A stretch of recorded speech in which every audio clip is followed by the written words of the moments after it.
Okay.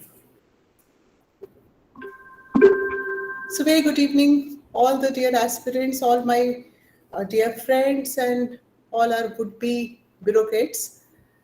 So, आज जो हम डिस्कशन और बात करने जा रहे हैं, thanks to our worthy DSP, the esteemed guest speaker of the day, very relevant and very burning issue of this Himachal state, Devbhoomi. Very sad states of affair in terms of the growing drug problem of Himachal state. What are the issues? What are the challenges? What are the concerns? And what are the effective measures taken by the Himachal state administration, right? So, and it is an honor for us that today we have Mr. Priyank Gupta. He is DSP, charge of State Narcotics Crime Control, Kullu range is, and he is taking care of this very burning challenge of Himachal state. So we feel very privileged, sir, that from your experiences, we will have the direct and the very important inputs related to this session. We have also the aspirants who are preparing, who will be facing interview very soon. So I'm very sure that they will be able to handle all that bombardment coming from the panelists related to this very tricky and the very complex challenge of Himachal state, right? So, friends, our esteemed speaker of the day, he belongs to Kangra district of Himachal State. Right? He has graduated from Punjab Engineering College, Chandigarh, and he has worked. He has experience of working in different corporate sector itself, but finally he chose to work for the Himachal State Police Services, and he has been delivering his services now from past 5 years. He has worked in the capacity of DSP Kullu district also, but at present very demanding profile he is having, और उस demanding schedule से भी tight इतने time period में भी he is ready, he is available, and he will be sharing he will be satisfying lot of your queries related to this issue. So I'm highly grateful on the behalf of Guruji's Kripa SNMIS Academy. I welcome you here, and I would request all the aspirants to make bestest use of this opportunity from him. Right. So I'll share the presentation. Stage is all yours, sir. Thank you.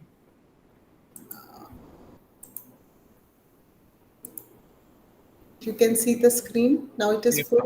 All right. this is good. Hello all.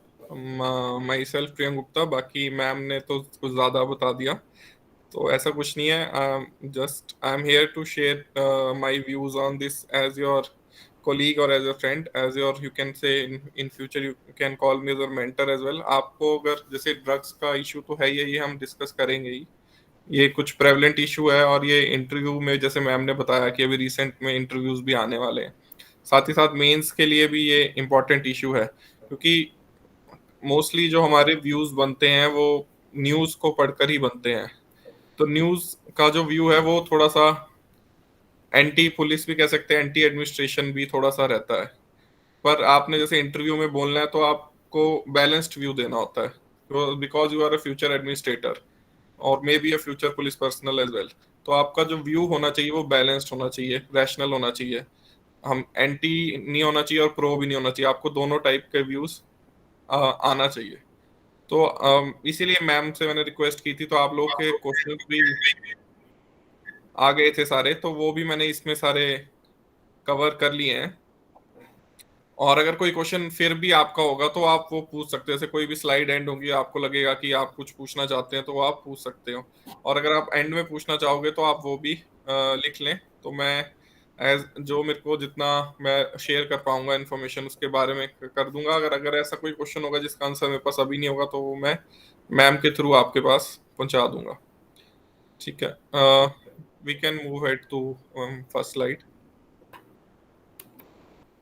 ये मैंने first में पीछे first इससे पहले वाली slide में, हाँ ये I'm मैंने doing it. हाँ next slide second. Yes ma'am. ये मैंने वैसे ही एक डाटा उठाया था स्टार्टिंग में बताने के लिए कि ड्रग अब्यूज का जो इशू है वो कितना हमें इफेक्ट कर रहा है as compare to national level. तो एम्स ने एक स्टडी की थी, रिसेंटली ये स्टडी हुई थी। तो उसमें जो हमारा ओपियोइड यूज है, चरस गांजा का यूसेज है, उसकी स्टडी की गई थी। उसका एज ग्रुप जो था वो 10 ईयर्स से लेकर 75 ईयर्स था। तो जो नेशनल एवरेज आई थी उसमें, जो नेशनल एवरेज थी वो 1.2% थी चरस गांजा की और ओपियोइड्स की। ओपियोइड जैसे हमारे जो हम ओपियोइड्स में, जैसे हमारा जो हम बोलते हैं ओपीएम प्रोडक्ट्स जो भी आते हैं हमारे, पॉपी हस्क आ जाता है और जो कोकेन आ जाता है, वो सारा ओपियोइड्स में आता है।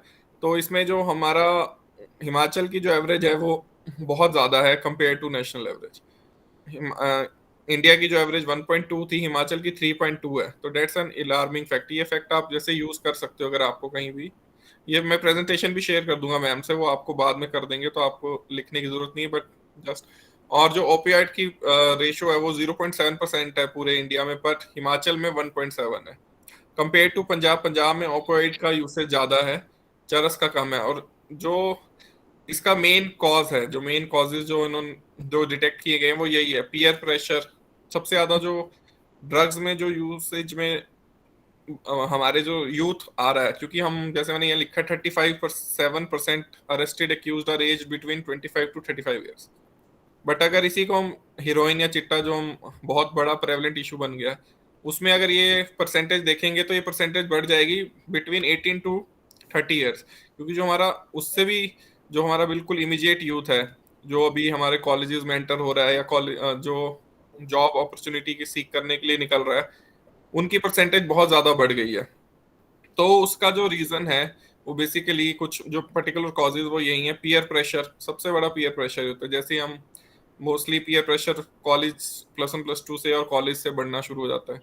जैसे हम कॉलेज एंटर करते हैं तो हमें लगता है कि मेरा फ्रेंड अगर ये कर रहा है तो वो बहुत कूल है और ये अच्छी चीज़ है, हम भी ट्राई करते हैं। ये सबके साथ होता है कॉलेज, क्योंकि एक फ्रीडम होती है, college is like a freedom first time जब हम निकलते हैं। तो उसका बहुत बड़ा इम्पैक्ट होता है। तो उस पीयर प्रेशर को हमें कंट्रोल करना बहुत टफ होता है। तो मोस्ट जो सबसे बड़ा रीजन जो मुझे भी लगता है वो है पीयर प्रेशर। उसके अलावा जो सेकंड मोस्ट जो रीजन लगता है वो है क्यूरियोसिटी। काफी लोगों को क्यूरियोसिटी रहती है कि अच्छा ये चिट्टा होता क्या है, एक बार ट्राई करके देख लेते हैं, ये चरस पी के क्या ही हो जाएगा, एक बार पियेंगे फिर छोड़ देंगे। बट कोई ये नहीं सोचता कि ये एक एडिक्शन है, तभी नाम इसका आगे एडिक्शन लगा है। कि आप एक बार ट्राई करोगे, दो बार ट्राई करोगे, फिर आपको इसकी एडिक्शन जो है वो बढ़ती जाएगी। उसी साथ सोसाइटी नेग्लिजेंस, सोसाइटी नेग्लिजेंस से मतलब है हमारी फैमिली की नेग्लिजेंस प्लस जो नेबरहुड की नेग्लिजेंस। जैसे हमारी सोसाइटी में, फैमिली में भी कोई एडिक्ट होता है तो वो हम कभी भी उसका इलाज कराने की कोशिश नहीं करते। हम इग्नोरेंस में चल जाते हैं कि उसको कुछ नहीं है, कुछ नहीं, ऐसे ठीक हो जाएगा, इसको कमरे में बंद कर देते हैं। बट उसको रिक्वायरमेंट क्या है? काउंसलिंग की। उसको रिक्वायरमेंट है कि वो एक डी एडिक्शन सेंटर में जाए, एक कोई साइकेट्रिस्ट से मिले, कोई साइकोलॉजिस्ट से मिले, और उसको फैमिली से भी सपोर्ट मिले। वो सपोर्ट बहुत जल्दी मिसिंग होता है और इसी कारण हमारी ओवरडोज से जो डेथ है वो बहुत ज्यादा बढ़ गई है, जिसकी फिगर पुलिस को नहीं पता है। क्योंकि उसका रीजन ये है कि कोई बताने नहीं चाहता कि ओवरडोज से मरा है। सब यही कहते हैं कि सुसाइड कर लिया उसने, मेडिसिन ज्यादा ले ली, पर कोई ये नहीं बताता उसको ओवरडोज से डेथ हुई है। वही अगर हम लोग पीयर प्रेशर और ये सोसाइटल नेग्लिजेंस से ऊपर उठें तो हमारी जो फिगर्स भी अच्छी होंगी और वो जो हमारी एडमिनिस्ट्रेशन है, जो हमारी हेल्थ डिपार्टमेंट है, वो हमें अच्छे से सपोर्ट कर पाएंगे। उसके अलावा जो नेक्स्ट रीजन है वो स्ट्रेस, एंजाइटी, डिप्रेशन। ये स्ट्रेस, एंजाइटी, डिप्रेशन तो किसी भी एज ग्रुप में हो सकता है, पर हमारे यूथ में ये ज्यादा हो रहा है। क्योंकि जो हमारा सोशल मीडिया हो गया, चाहे सोशल मीडिया के कारण भी जो मैं बोलूंगा स्ट्रेस, एंजाइटी, डिप्रेशन बढ़ा है। क्योंकि हम एक दूसरे को देखते रहते हैं, अच्छा वो अभी लग गया, वो यहाँ घूमने जा रहा है, हम तो अभी पढ़ ही रहे हैं, हम घूम नहीं रहे हैं, हम तो पढ़ रहे हैं। मतलब ये सारी चीजें जो है स्ट्रेस को इंड्यूस करती है। तो उसके लिए तो मैं यही कहना चाहूंगा कि ऐसा आपको स्ट्रेस लेने की जरूरत नहीं है। सबकी अपनी अपनी जिंदगी है, सबने सिलेक्ट होना है। कोई 22 में भी सिलेक्ट होता है, कोई 35 में भी होता है, कोई 40 में भी होता है। सबकी अपनी जिंदगी है, किसी को किसी से फर्क नहीं पड़ता। एक रियलिटी आप ये भी याद रख लेना कि आपको आपके जो एक रियलिटी, आपको आपके भाई से भी कोई फर्क नहीं पड़ेगा, बहन से भी फर्क नहीं पड़ेगा, उसकी भी अपनी जिंदगी है, आपकी अपनी जिंदगी है। तो आप ये ना सोचो कि आज मैं सिलेक्ट हो जाऊंगा तो मैं ये हो जाएगा, वो हो जाएगा, वो मेरे से आगे निकल गया। किसी को किसी से कोई फर्क नहीं पड़ता, ये एक हार्श रियलिटी है। तो आप अपने बारे में सोचो कि मैं क्या अचीव करना चाहती हूँ, और जो आप अचीव कर लो उसमें एक सेटिस्फेक्शन को ग्रो करो, उसके बाद नेक्स्ट स्टेप लो। अगर आप स्ट्रेस और डिप्रेशन में घुस जाओगे तो ड्रग्स की तरफ भी प्रेवलेंस बढ़ रही है, जो हमने जैसे कसौल में भी देखा है। यूथ जो आ रहा है वो ऐसा नहीं है कि वो ग्रुप्स में आ रहा है, बहुत सा यूथ है जो अकेले आ रहा है। वो अकेले इसलिए आ रहा है कि उसको मे बी एंग्जाइटी भी है, डिप्रेशन भी है, और उसको लग रहा है कि उसने सुना है कि इससे शायद उसकी एंग्जाइटी रिलीज होगी, बट ऐसा कुछ होता नहीं। हम नेक्स्ट स्लाइड करते हैं। अब मैं थोड़ा सा पहले एनडीपीएस एक्ट के बारे में आपको बताना चाहूंगा, जो बेसिक एक्ट है हमारा। एनडीपीएस एक्ट है narcotic drugs and psycho substances psychotropic substances act. It was enacted इन 1985। तो ये बहुत स्ट्रिंजेंट एक्ट है और बहुत हाई पनिशमेंट है इसमें। सबसे पहले लोगों को जानने की जरूरत है, ये इग्नोरेंस वाला जो एस्पेक्ट है, ये इसके कारण ही काफी लोग जो हैं अभी हमारा यूथ अफेक्ट हो रहा है। इस एक्ट में जो दो वर्ड्स हैं, narcotic drugs and psychotropic substance, इसका डिफरेंट डिफरेंट मीनिंग है। तो ये हमारे एक्ट में कवर हुआ है। जैसे narcotic drugs include Coca leaf से जैसे कोकेन बनता है, जो कैनाबिस, हेम्प जिसको हम बोलते हैं, हेम्प भी बोलते हैं, और कैनाबिस से हमारे अलग अलग प्रोडक्ट्स बनते हैं। कैनाबिस बेसिकली भांग का पौधा जो हम बोलते हैं, उसी से हमारा चरस निकलती है, उसी से हमारे कैनबिस ऑयल निकलता है, उसी कैनबिस हेम्प से हमारे हेम्प के प्रोडक्ट्स भी बनते हैं। वो उसके कंटेंट लेवल पे, रेजिन लेवल पे डिपेंड करता है। वो मैं थोड़ा सा आगे आपको बताऊंगा कि कैसे कैसे अगर उसका रेजिन लेवल अलग होता है तो उसका क्या क्या इफेक्ट होता है। एक ओपियम आ गया। ओपियम जो हम बेसिकली जिससे अफीम बनती है, वो उसी ओपियम से हीरोइन भी बनती है। जो हाई ग्रेड होगा वो उससे हीरोइन बन जाती है। उसी से ही पॉपी हस्क जो हम डोडा भुक्की बोलते हैं, वो भी इसी से निकलता है। और पॉपी स्ट्रॉ जो है, ओपीएम का जो प्लांट का ऊपर का पार्ट जो बच जाता है, उसको पॉपी स्ट्रॉ बोलते हैं, जो बेसिकली भुक्की जिसको नॉर्मल लैंग्वेजेस में बोलते हैं। जैसे जो कैनबीज है, उसका जो अल्टरनेट वर्ड है, कैनबीज को चरस भी बोलते हैं, हम गांजा भी बोलते हैं और हशीश भी बोलते हैं। तो ये सारी एक जैसी चीजें हैं। और कोकेन और स्मैक, ये भी स्मैक हीरोइन, हीरोइन को हम स्मैक भी बोल देते हैं, और मतलब ये कॉमन लैंग्वेजेस की टर्म्स आती है। साइकोट्रोपिक सब्सटेंस वो होते हैं जो किसी प्रिपरेशन से या किसी नेचुरल या सिंथेटिक मटेरियल से प्रिपेयर होते हैं। जैसे हमारी साइकोट्रोपिक सब्सटेंस में आ जाएगा एलएसडी। जो एलएसडी स्टेम्स हमने सुनी होगी, आपने एलएसडी नाम भी सुना होगा। तो एलएसडी स्टेम जो है वो केमिकली प्रिपेयर्ड होती हैं, ये किसी प्लांट से नहीं निकल रही हैं, या फिर ये किसी मतलब ये लैब में प्रिपेयर होती हैं। इनका किसी नेचुरल उससे डायरेक्ट लिंकेज नहीं है किसी प्लांट से, तो इसलिए उसको अलग से किया। वैसे हम बेसिकली इसको एक ही कवर करते हैं, बट जैसे हम पर ये अलग अलग सेक्शन में जाते हैं। जैसे इसकी पनिशमेंट, नारकोटिक्स ड्रग्स की जो पनिशमेंट है वो 15 सेक्शन में जाती है, 16, 18, 21 में। जो साइकोट्रोपिक है वो 22 में जाता है। साइकोट्रोपिक हमारे अभी बहुत कम है प्रेवलेंट। ये बेसिकली जो रेव पार्टी ड्रग्स बोलते हैं ना, रेव पार्टी में जो ड्रग्स यूज होते हैं, एक्सटेकेसी, मियाओ मियाओ, एमडीएमए, वो ये वाले ड्रग्स हैं जो लैब में प्रिपेयर हो रहे हैं, क्योंकि इनकी प्रिपरेशन का जो तरीका है वो अलग है। Ma'am next slide. जो एक क्वेश्चन भी था, मैंने उसको भी कवर किया। किसी ने पूछा था कि स्मॉल, इंटरमीडिएट और कमर्शियल में क्या डिफरेंस है। तो बेसिकली स्मॉल, इंटरमीडिएट और कमर्शियल तीन तरह की क्वांटिटीज जो है डिफरेंशिएट की गई है। एक शेड्यूल बनाया गया है बेस्ड ऑन एनडीपीएस एक्ट। उसमें बताया गया है कि जैसे हमारी चरस होती है, तो चरस जो अगर 100 ग्राम तक है तो उसको स्मॉल बोला जाता है। 100 से 1 केजी है तो वो इंटरमीडिएट क्वांटिटी में आती है, और 1 केजी से अबव है तो वो कमर्शियल में चले जाती है।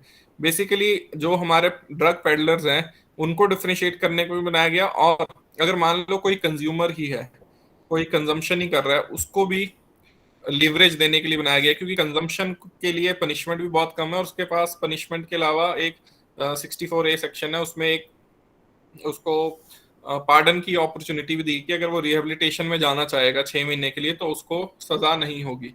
तो इसीलिए ये क्वांटिटीज बनाई गई हैं, क्योंकि अगर एक ही क्वांटिटी के लिए आप सेम सजा कर देते तो इसका जो पर्पस है वो डिफीट हो जाता है। क्योंकि इसको स्ट्रिंजेंट भी बनाना था ताकि कोई कमर्शियली डील ना करे। तो वर्ड ही कमर्शियल है। कमर्शियल का मतलब है बिजनेस, जो बिजनेस कर रहा है, और स्मॉल का मतलब है कि बहुत कम क्वांटिटी में जो बेसिकली अपनी कंजम्पशन के लिए यूज कर रहा है। तो उस जो कंजम्पशन के लिए यूज कर रहा है उसको हमारा फोकस उसके लिए होना चाहिए कि उसको हम रिहेबिलिटेट कैसे करें, उसको डी एडिक्ट कैसे करें। और जो कमर्शियल में है उसका हमारा एक ही पर्पस होता है कि उसको पर्पस बेसिक तो यही रहेगा कि उसको कैसे प्यूनिटिव हम मेजर्स के साथ मैक्सिमम सजा दें, मैक्सिमम उसको फाइन लगे। तो इसमें जो ऑफेंसेस हैं वो नॉन बेलेबल है। नॉन बेलेबल का मतलब होता है कि पुलिस के पास दो तरह के ऑफेंसेस होती है। एक पुलिस जिसमें खुद बेल दे सकती है, मतलब आपको अरेस्ट करेगी, उसी टाइम बेल देगी, बेल बॉन्ड भरेगी, 2 लोगों से आपकी जमानत लेगी और आपको घर छोड़ देगी। पर एनडीपीएस एक्ट इतना स्ट्रिंजेंट है कि इसमें सारे ऑफेंसेस नॉन बेलेबल है, तो इसके लिए आपको कोर्ट से ही बेल हो सकती है। और कमर्शियल क्वांटिटी में मैं बता दूं कि कई बार तो कई साल बेल नहीं होती है, कई कई महीने बेल नहीं होती। इंटरमीडिएट में भी 1 महीना तो मिनिमम 2 महीना लग ही जाता है, उसके बाद जाके कहीं बेल होती है। पर कमर्शियल में बेल होती ही नहीं है, बहुत रेयर सर्कमस्टांसिस में बेल होती है। कई लोग अंदर से ही पूरी उनकी सजा जो कटती है वो उसके बाद ही निकलते हैं।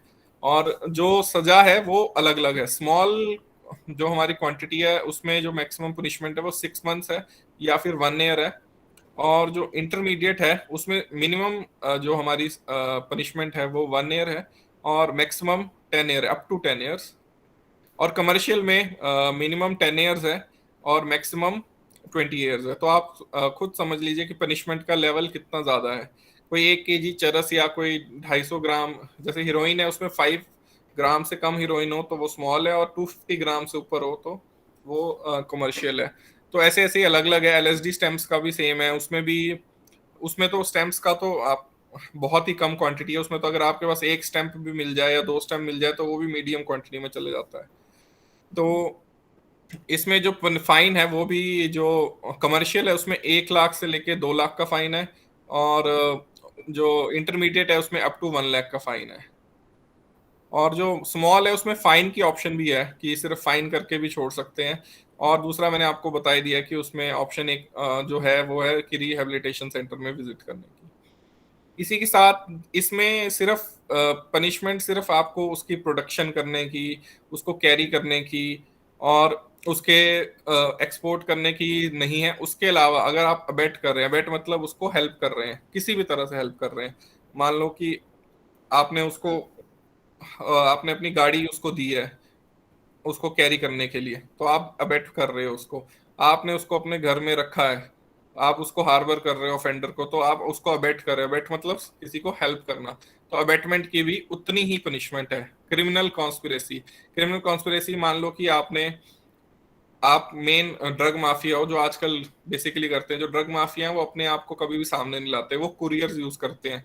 कुरियर नॉट जस्ट जो हम अमेजोन वाला कुरियर और जो हम डीटीडीसी वाला कुरियर, ह्यूमन कुरियर्स भी यूज करते हैं। जैसे वो नेपालीज का यूज करते हैं या कोई ऐसा पुअर बंदे को टारगेट करेंगे जिसको पता है कि उसको नीडी है, तो उसको भी वो यूज करेंगे। अगर हम उसको पकड़ते हैं तो हम बैकवर्ड लिंकेज भी करते हैं इसमें कि वो कहाँ से आया था, और फॉरवर्ड लिंकेज भी करते हैं कि वहां कहाँ लेके जा रहा था। तो उनको भी उतनी पनिशमेंट है सेक्शन 29 में। अबेटमेंट और क्रिमिनल कॉन्स्पिरेसी, उसने कॉन्स्पिरेसी तो की है मिलके कि उसने प्लानिंग की है, जैसे कि ये माल हम जो से वो इकट्ठा कर रहे हैं कैनबिस का या जो भी, तो वो वहां बेचना है, तो उसमें भी वो इन्वॉल्वमेंट जो आएगी तो वो सेक्शन 29 में आएगी।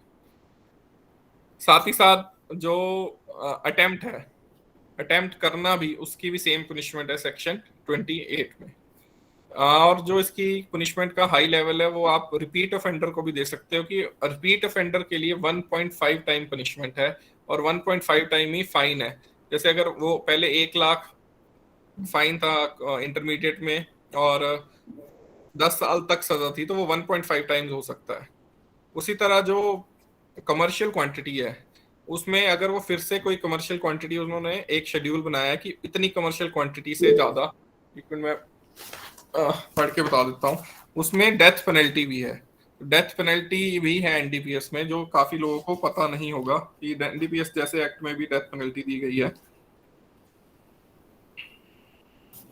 एक मिनट में, जैसे इसमें अगर कोई रिपीट ऑफेंडर है जो कमर्शियल में पहले डील किया और नेक्स्ट टाइम वो ओपीएम 10 केजी से ज्यादा कैरी कर रहा है या फिर उसकी फाइनेंसिंग भी कर रहा है, डायरेक्ट फाइनेंसिंग करना भी मतलब part of abetment and criminal conspiracy आएगा। उसमें प्रोडक्शन में एंगेज हो रहा है, पोजेशन में, किसी भी चीज में, अगर वो कोकेन 500 ग्राम से ज्यादा कैरी कर रहा है, हशीश मतलब कैनबिस 20 केजी से ज्यादा कैरी कर रहा है, तो डेथ पेनल्टी भी है। और शायद आपको पता भी होगा कुछ, जैसे हमारे कंट्रीज जैसे इंडोनेशिया है, वहां पे तो एनडीपीएस के लिए डेथ पेनल्टी आपने सुना होगा, कुछ मलेशिया में भी है, कुछ इंडियंस को भी हुई थी वहां पे। तो एनडीपीएस को बहुत स्ट्रिंजेंटली डील किया जाता है हर कंट्री में, तो इंडिया में भी सिमिलर लेवल पे डील किया जाता है। साथ ही साथ इसमें एक और बहुत अच्छा, मतलब अब मैं पुलिस के एंगल से कहूंगा कि बहुत अच्छा जो एक इसका चैप्टर है 68, सॉरी सेक्शन है 68। तो उसमें एक जो चैप्टर है वो है फाइनेंशियल इन्वेस्टिगेशन का। एक तो हमारी नॉर्मल इन्वेस्टिगेशन होगी कि उसने कहाँ से चरस लेके आया था, कहाँ लेके गया, और उसको हमने सजा कराई, ट्रायल हुआ। दूसरा एस्पेक्ट है फाइनेंशियल इन्वेस्टिगेशन, क्योंकि आप अगर कभी आप विजिट करोगे, आपको मे बी आपके अराउंड भी लोग होंगे ऐसे जिन्होंने आपने देखा होगा कि ये करता तो कुछ नहीं है, पर इसने घर अपना रेनोवेट कर दिया, उसने तो एक और बिल्डिंग खड़ी कर दी, जमीन खरीद ली, होटल खड़ा कर दिया, और उसके अकाउंट में भी बहुत सारे पैसे। तो फाइनेंशियल इन्वेस्टिगेशन का पार्ट है। तो फाइनेंशियल इन्वेस्टिगेशन भी हिमाचल पुलिस ने लास्ट 2-3 ईयर से बहुत हैवीली की है, और काफी केसेस में जैसे हमारा इसमें सीजर, हम जैसे जो भी उसने बेसिकली 6 साल तक की फाइनेंशियल इन्वेस्टिगेशन होती है, जब वो पकड़ा गया है उससे पिछले 6 साल की फाइनेंशियल इन्वेस्टिगेशन की जाती है। तो उसमें उसके सारे लैंड रिकॉर्ड्स लिए जाते हैं, आरएलए से उसकी गाड़ियों का इंफॉर्मेशन ली जाती है कि और सिर्फ ऐसा नहीं है कि उसके नाम की ली जाएगी, उसके एसोसिएट्स के नाम की, उसके फ्रेंड्स के नाम की, उसकी फैमिलीज के नाम की, सबकी।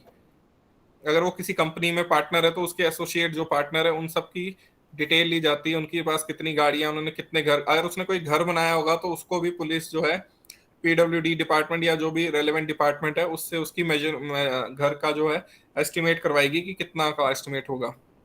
और उसके बाद फ्रीजिंग, फ्रीजिंग का मतलब है, फ्रीजिंग होती है, सीजर होता है मूवेबल चीजों का, और फ्रीजिंग होगी इमूवेबल का। जैसे हमारा अकाउंट्स हैं वो फ्रीज होते हैं, जैसे उसके बैंक अकाउंट में पैसे है तो उसकी ट्रांजेक्शन हम सिर्फ ये नहीं देखेंगे कि आज उसके अकाउंट में 1,000 रुपए ही है, हम 6 साल तक पीछे जाएंगे और ये देखेंगे कि उसने कितने, अगर मान लो उसका ये नहीं है कि 1 करोड़ उसने डाला और 1 करोड़ निकाल लिया तो उसके पास 1,000 रुपए बचे, वो नहीं देखा जाएगा।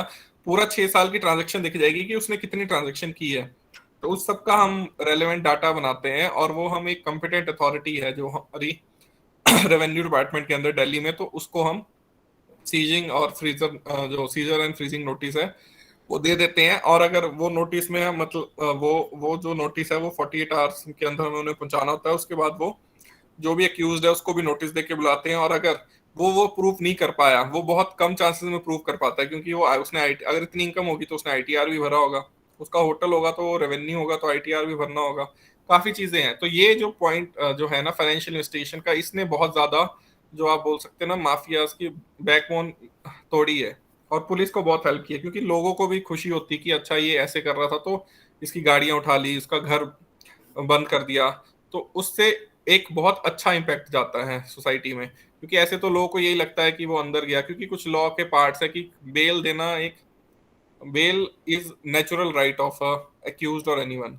अरेस्ट करना इज एंटी ह्यूमन जो माना जाता है हमारे लॉ में, कि मोस्टली बेल ही देनी चाहिए, अरेस्ट नहीं करना चाहिए। तो इसलिए आपने देखा होगा काफी एक्यूज, जैसे किसी ने पूछा भी था कि पुलिस अंदर डालती है वो बाहर आ जाते हैं, तो वो पार्ट ऑफ लॉ है। तो वो बेल इसलिए दी जाती है ताकि वो, उसको सिर्फ हमें प्यूनिटिव पनिशमेंट ही नहीं देनी है, उसको हमें रिफॉर्म भी करना और रिहेबिलिटेट भी करना है सोसाइटी में, इसलिए वो बेल मिलती है। बट मोस्टली देखा गया है कि ऐसी केसेस में वो लोग फिर से इन्वॉल्व हो जाते हैं। तो ऐसे कई लोग हैं जो हमारे यहाँ भी, जिसको हमने 4 बार पकड़ा है, 5 बार पकड़ा है, तो पुलिस तो रिपीट ऑफेंडर है, वो पकड़ती रहेगी जब तक उसको ट्रायल होगा, उसको सजा होगी, वो एक अलग एक्सपेक्ट है। तो उसके बाद ये जो प्रॉपर्टीज है इसका फॉरफिट भी हो जाती हैं, ये गवर्नमेंट अगर ये सीजर फ्रीजिंग नोटिस हमारा एक्सेप्ट हो गया तो उसके बाद इसको फॉरफिट भी कर सकती है और इसकी नीलामी भी कर सकती है। Next slide. एक छोटा सा एक्ट है हमारा पिट एनडीपीएस, ये हिमाचल में अभी यूज नहीं हो रहा है, ये हिमाचल में भी नोटिफाई हुआ है, बट इसकी एक एडवाइजरी बोर्ड बनता है वो बना नहीं है। पिट एनडीपीएस का मतलब है prevention of illicit traffic in narcotic drugs and psychotropic substances. ये 1988 में होना था। इसमें इसमें एक पावर दी गई है डिटेंशन की, डिटेंशन है बिफोर ही get engaged into some illicit traffic of anything, जो भी ये कैरी कर रहा है। तो ये पंजाब में है ये एक्ट, और उसमें काफी उन लोगों ने यूज किया अगेंस्ट ड्रग पेडलर्स की। जैसे कोई भी बड़ा ड्रग पेडलर है, उसका रोल हमारे पास डायरेक्ट नहीं आ पा रहा है, बट हमें ये पता चल रहा है कि वो काफी केसेस में इन्वॉल्व है, तो उसके ऊपर वो डिटेंशन ऑर्डर लगाते हैं और उसको अपने पास डिटेन करके रख सकते हैं। तो डिटेंशन ऑर्डर जो है वो वैसे इनिशियली 6 मंथ्स का होता है, पर वो जैसे एक एडवाइजरी बोर्ड बनता है जो मैं बता रहा था, वो बनेगा एसीएस होम के अंडर बनेगा। उसमें अभी मेंबर्स बने नहीं है। तो जैसे अभी हिमाचल में इसलिए अभी तक कोई भी बंदा डिटेन नहीं किया गया, ये अभी रिसेंटली हिमाचल में भी इम्प्लीमेंट किया गया है। एक्ट तो बना था, बट कब स्टेट गवर्नमेंट को उसके अंडर रूल्स बनाने होते हैं, तो वो अब जाके नोटिफाई किए हैं। तो इसका अभी यूसेज आया नहीं है, बट आगे इसका यूसेज काफी होगा, क्योंकि इस एक्ट का बस एक जो नेगेटिव पॉइंट आता है जैसे कि वो यही है कि may be police miss use ना करे। तो इसीलिए एडवाइजरी बोर्ड भी बनाया गया है, जिसको पुलिस को इन्फॉर्मेशन देनी होगी कि अगर उन्होंने ऐसा कोई डिटेंशन ऑर्डर पास किया है तो कुछ पर्टिकुलर डेज में अंदर उनको इन्फॉर्मेशन देनी होगी, और अगर वो डिटेंशन ऑर्डर इलीगल होगा तो वो पुलिस को रिलीज करना पड़ेगा। तो ये जो डिटेंशन ऑर्डर है फॉरनर के अगेंस्ट भी यूज हो सकता है। आगे मैंने बताया फॉरनर्स भी काफी इन्वॉल्व हैं इंडिया में, तो उसके लिए मैक्सिमम डिटेंशन जो अप टू 2 इयर्स है। तो इस एक्ट को इसीलिए बहुत जुडिशियली यूज करना जरूरी है, क्योंकि हम अगर किसी इनोसेंट Yes. पर्सन को ऐसे ही डिटेन कर लेंगे तो 2 इयर्स बहुत ज्यादा होते हैं। तो इसको बहुत, इसलिए इस लॉ को इतना इजी नहीं है कि सिर्फ आप गए और डिटेंशन आ रही है, उसमें बहुत सारे पॉइंट्स है जो आपके पहले कवर होने चाहिए, तब आपको डिटेंशन की परमिशन मिलेगी। Next slide.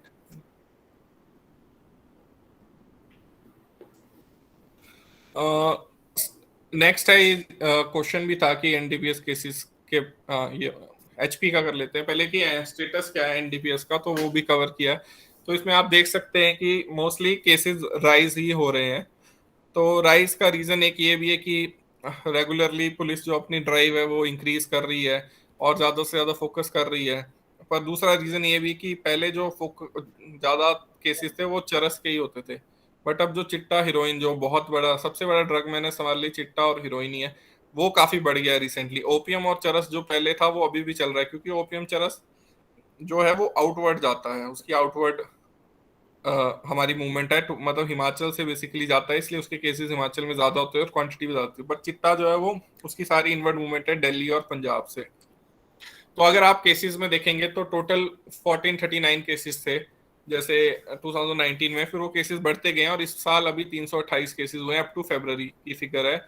चरस की क्वांटिटी भी 327 थी, फिर 351 हुई, फिर 593 हुई, और ऐसे ऐसे करके ये इस साल 95 है। हीरोइन की क्वांटिटी भी आप देखोगे तो वो ऑलमोस्ट सिमिलर रही है। हीरोइन केजी में लिखी है, जैसे हीरोइन वैसे बेसिकली बहुत कम क्वांटिटी में पकड़ी जाती है, आपने देखा होगा 5 ग्राम 10 ग्राम हीरोइन इतनी मैक्सिमम पकड़ी जाती है। तो ये टोटल स्टेट की क्वांटिटी 8 केजी 6.75, 15 केजी 21 की है, और अभी 1.84 है। ओपीएम अफीम के बारे में भी सिमिलर फिगर दिया गया है।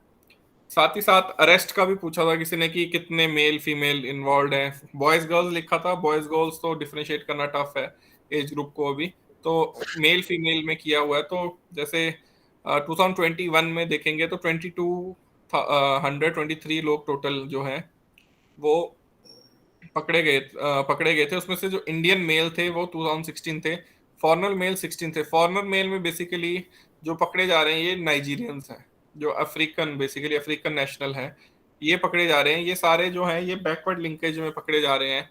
ये बैकवर्ड लिंकेज जो है इनकी वो आ रही है अपना एंड जो चिट्टा और हीरोइन में, क्योंकि जो जो भी चिट्टा हीरोइन हिमाचलीज लेके आ रहे हैं वो फॉरनर से ही लेके आ रहे हैं दिल्ली से। बहुत जो हमारा कांगड़ा डिस्ट्रिक्ट का बेल्ट है वो सिर्फ चन्नी वैली, जो हमारी इनफेमस वैली है चन्नी वैली करके इंदौरा में, वो वहां से लेके आते हैं, जो बेसिकली पंजाब से आता है। बाकी ये सारे जो है ये दिल्ली से लाते हैं। जो चिट्टा है वो basically adulterated form of heroine है, वो प्योर हीरोइन नहीं है। हीरोइन जो प्योर है वो अफगानिस्तान से आती है, उसके बाद वो थ्रू इंटरनेशनल रूट जो भी है पाकिस्तान के थ्रू पंजाब में एंटर हो रही है, राजस्थान के थ्रू एंटर हो रही है, या पोर्ट सिटीज में भी हो रही है। आपने पढ़ा होगा जैसे गुजरात में अदानी पोर्ट में भी काफी बड़ा कैप्चर हुआ था, तो वहां के थ्रू एंटर होके वो दिल्ली में आ रही है। तो इसमें बेसिक ये इसमें ज्यादा इन्वॉल्वमेंट जो है वो है इन अफ्रीकन नेशनल्स की है, तो उनके पास आती है। फिर इसको ये अडल्ट्रेट करते हैं। अडल्ट्रेट कैसे करते हैं कि इसमें ये इसको क्वालिटी इसकी गिरा देते हैं, जैसे इसमें इंसेक्टिसाइड डाल देते हैं, पेस्टिसाइड डाल देते हैं, कीड़े मारने की दवाई भी डालते हैं, ताकि एक तो वो पोटेंसी बढ़ जाए इसकी, और साथ ही साथ इसकी जो है क्वांटिटी बढ़ जाए। जैसे ये 6 किलो आएगी तो 6 को 60 किलो बना देंगे लोग। तो आप सोच सकते हो कि कितना मतलब अगर आप वो जो लोग सोच रहे हैं कि वो बड़ी प्योर फॉर्म ऑफ हीरोइन भी ले रहे हैं, वो इतनी घटिया चीज ले रहे हैं कि उनको 2 या 3 बार में एडिक्शन हो जा रही है और उनकी काफी केसेस में डेथ भी हो रही है। साथ ही साथ फीमेल का भी जो है सिमिलर हमारा रहा है, फीमेल की इन्वॉल्वमेंट भी रही है। तो इसमें भी हम देखेंगे 74, 84, 79, 94 ये फॉरेनर फीमेल जो भी पकड़ी गई है भी अफ्रीकन नेशनल ही पकड़ी गई है। कोई अभी यहाँ का ऐसे कोई लोकल फीमेल्स नहीं पकड़ी, सॉरी लोकल जो यहाँ के कोई फीमेल नहीं पकड़ी गई है जो फॉरेन नेशनल यहाँ रह रहा है। Ma'am next slide, next slide करना मैम। हाँ जी, मैं आई हैव डन इट। मेरे को दिख एक इट इज टेकिंग 1 सेकेंड।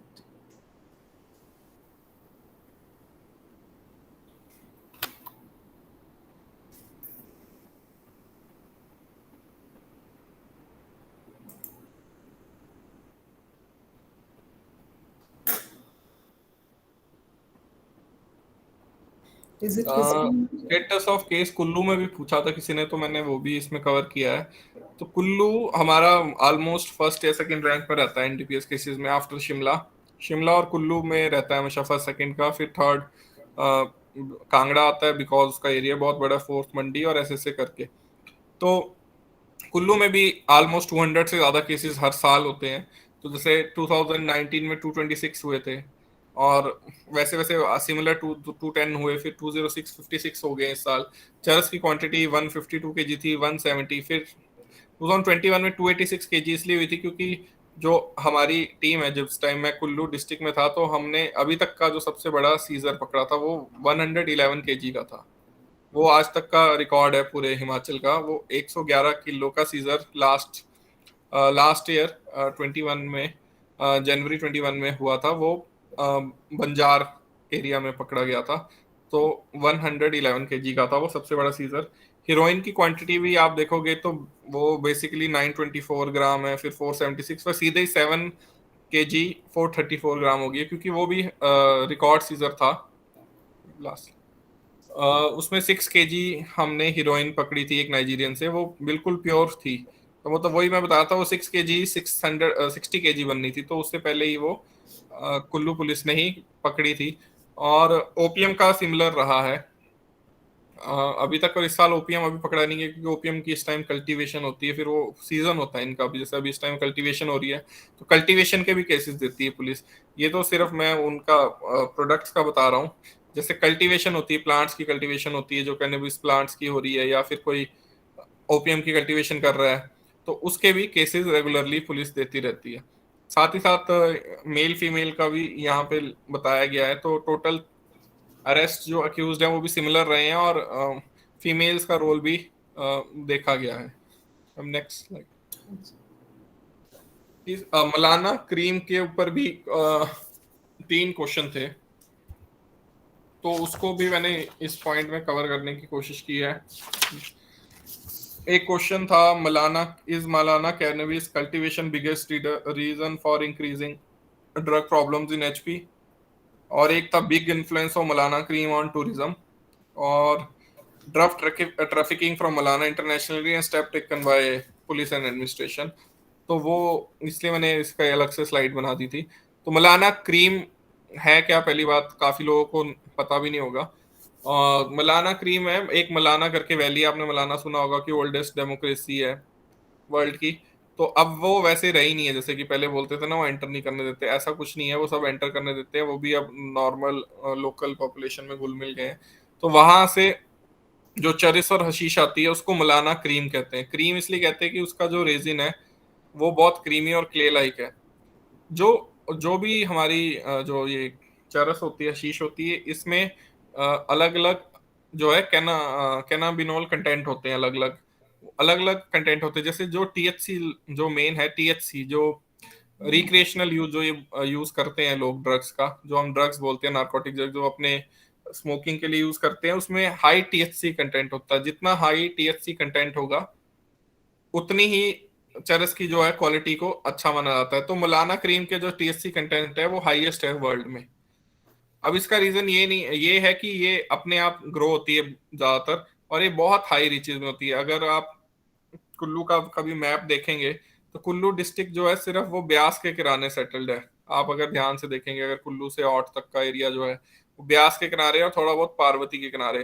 पर अगर आप मैप को ध्यान से देखोगे तो इतना ज्यादा अनइनहेबिटेटेड एरिया है कि आप इमेजिन नहीं कर सकते। जो यहाँ पे थाच वर्ड यूज करते हैं, इतने बड़े बड़े थाच हैं, जो हम इतने बड़े बड़े एरियाज हैं जहाँ पे किसी का पहुंचना भी बहुत टफ है। तो यहाँ पे पहुंचने के लिए भी 2-3 दिन लगते हैं। तो मोस्टली यहाँ पे लोग क्या करते हैं जो इन्वॉल्व हैं इस चीज में, कि वो लेबरर हायर करते हैं। जैसे नेपालीज को हायर करेंगे या लोकल्स को हायर करेंगे, वो लोग ट्रैक करते हैं और वो लोग सीजन टू सीजन जाते हैं। जैसे वो कई बार तो नेचुरली, मोस्टली तो नेचुरली होती है उस एरिया में, बट फिर उसको जैसे वो फिर से कल्टीवेट कर रहे हैं तो वो खुद भी सीड्स डालते हैं, तो वो काफी हाई रीचेस में जाएंगे ट्रैक करके। और इसीलिए इसका एलिमिनेशन जो है बहुत डिफिकल्ट हो जाता है। पुलिस रेगुलरली, अभी कोविड के कारण जो है 2 सालों से इसका जो कल्टीवेशन पे स्पेशल टीम्स नहीं आई है, नहीं तो हर बार कल्टीवेशन के लिए स्पेशल टीम्स आती थी। बट इस कल्टीवेशन को अगर कोई, काफी लोगों ने ट्राई की, पूरी कल्टीवेशन को खत्म करना बहुत ही टफ है, क्योंकि इसका एरिया इतना वास्ट है। सिर्फ मलाना तो एक छोटा सा गांव है जहां से, जिसके कारण फेमस हो गया, मलाना वैली बन गई। पर ये इतना वाइड वैली है और इतनी इसकी जो बेसिकली चंद्रखैनी पास से होके जो टच करता है, ये काजा वाला एरिया भी टच करता है, और इधर से आप पार्वती वैली को अगर आप दूसरी तरफ से देखेंगे तो वो किन्नौर को भी टच करता है। तो इतनी वाइड वैली की यहाँ पे नेचुरली इतनी ज्यादा ग्रोथ होगी, क्योंकि मे बी इसकी सॉइल ऐसा, एनवायरमेंट ऐसा है, तो यहाँ तक पहुंचना बहुत ज्यादा टफ हो गया। साथ ही साथ जो इनको पकड़ने में जो मेन इशू आता है वो है, पेडलर जो है वो भी ट्रैकिंग रूट यूज करते हैं। वो कोई मलाना गांव से उतर के और कोई मेन रोड पे नहीं आएंगे पैदल, वो बहुत अलग अलग ट्रैकिंग रूट्स है, वो 2-2, 3-3 दिन ट्रैक करेंगे, और वो कोई नगर की तरफ से, मतलब अलग अलग तरफ से वो उतरते हैं। तो अगर पुलिस के पास इंफॉर्मेशन होगी वो तभी कैप्चर कर पाएगी, क्योंकि हम, we can't always employ our police in नाकास।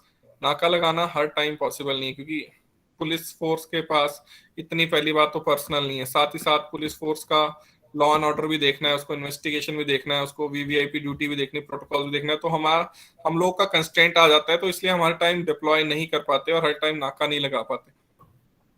Basically intelligence पे काम करना पड़ता है, पर ऐसी जगह से इंटेलिजेंस आना बहुत टफ है। उसका सबसे बड़ा रीजन है कल्चरल एक्सेप्टेंस। जो मेरे को भी ऑलमोस्ट 3 इयर्स होने वाले हैं कुल्लू में, तो मैंने जो ऑब्जर्व किया है कि हम लोग कल्चरल एक्सेप्टेंस वाले पार्ट पे कभी काम नहीं करते।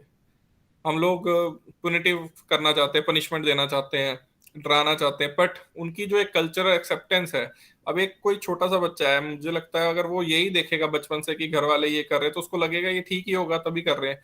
वो तो जब बड़ा होता है तो वो देखता है कि अच्छा ये पकड़ा जा रहा है, तब तो उसको पता चलता है कि ये एक गलत काम है। तो उस कल्चर एक्सेप्टेंस वाले पार्ट पे हमने कभी काम नहीं किया। और जो बड़े बड़े माफिया उनको छोड़ दें, बट उसके अलावा जो लोग हैं उनके लिए एक सोर्स ऑफ लाइवलीहुड है। उनको, वो एक बार में 2 या 3 लाख रुपए कमाते हैं और उसी से चलाते हैं, क्योंकि हमने उनको कोई और सोर्स ऑफ लाइवलीहुड देने की कोशिश ही नहीं की, या उनको इतना हमने कोशिश नहीं की कि उनको इस लेवल पे एजुकेशन दे कि वो लोअर रीचेस पे आके जॉब के लिए निकले या वो करें।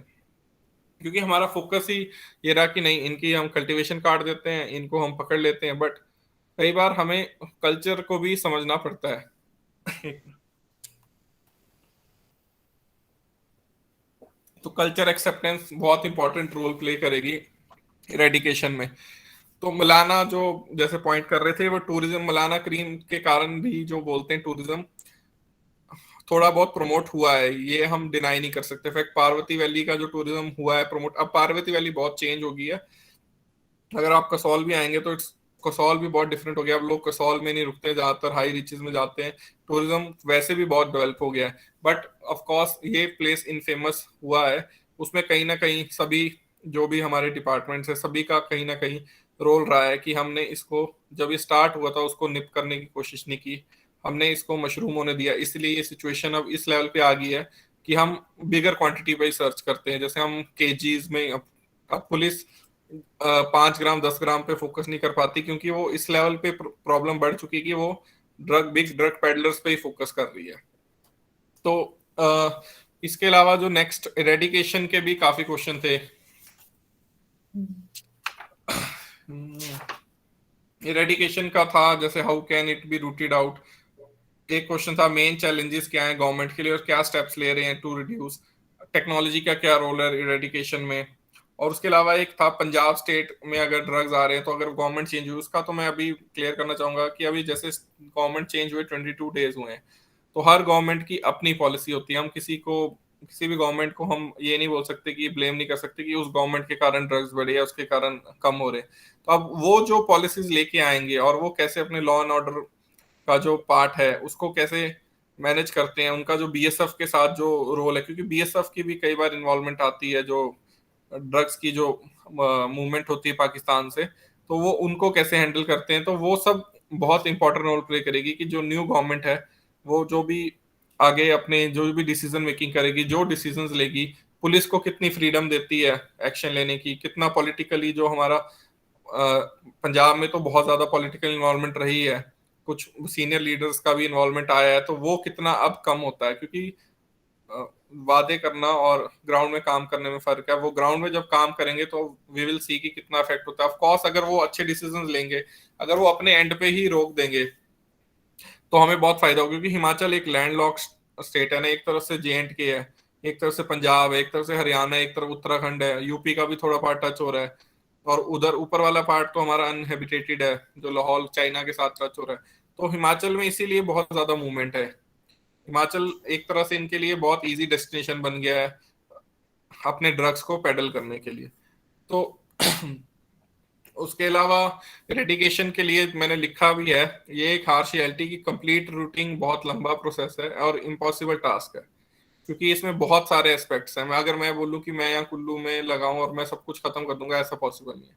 बट आप भी आगे एडमिनिस्ट्रेटर लगोगे, आप पुलिस पर्सनल बनोगे, तो आप जो भी काम करो वो अपना बेस्ट करो। मेरा ये मानना है कि आपको सेटिस्फेक्शन होनी चाहिए कि नहीं, मैं जितना कर सकता था मैंने उससे ज्यादा करने की कोशिश की, क्योंकि आप कंप्लीटली इरेडिकेट करना किसी भी चीज को, किसी भी प्रॉब्लम को सॉर्ट करना आपके हाथ में नहीं है, क्योंकि उसमें बहुत डिपार्टमेंट और बहुत चीजों का रोल होता है। बट जो आपका रोल है, जो आपके डिपार्टमेंट का रोल है, उसको आप ऑनेस्टली करो, पूरे ईमानदारी से करोगे, तो आपको एक पर्सनल सेटिस्फेक्शन होगी कि हाँ हमने इम्प्रूव किया। अब हमने जैसे केस पकड़ा था, 111 केजी पकड़ा, तो हमें बहुत खुशी हुई, क्योंकि ठीक है रिकॉर्ड्स भी एक मैटर करते हैं, हमें खुशी हुई।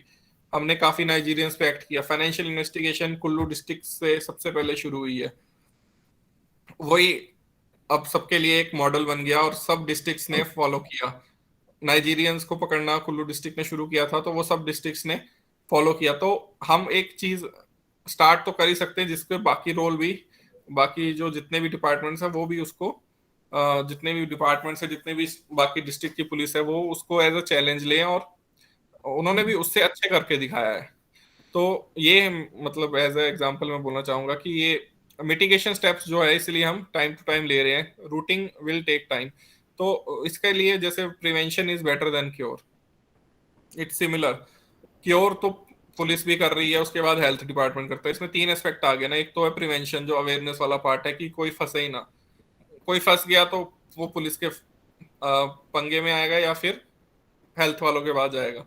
पुलिस के पास आया तो पुलिस के पास तो एक ही इलाज है, वो पुलिस तो अरेस्ट करेगी, वो ऑप्शन नहीं है, क्योंकि पुलिस को तो अपना काम करना है, वो लॉ के अकॉर्डिंग चलेगी पुलिस। अब आप कोई बोलेगा जी उसको वहां लेके चले जाना चाहिए था रिहेबिलिटेशन में, वो पुलिस का काम नहीं, वो फैमिली का काम है, वो सोसाइटी का काम है, वो स्कूल्स का काम है, वो टीचर्स का भी काम है। हमारी जो काउंसलिंग है वो बहुत इंपॉर्टेंट है।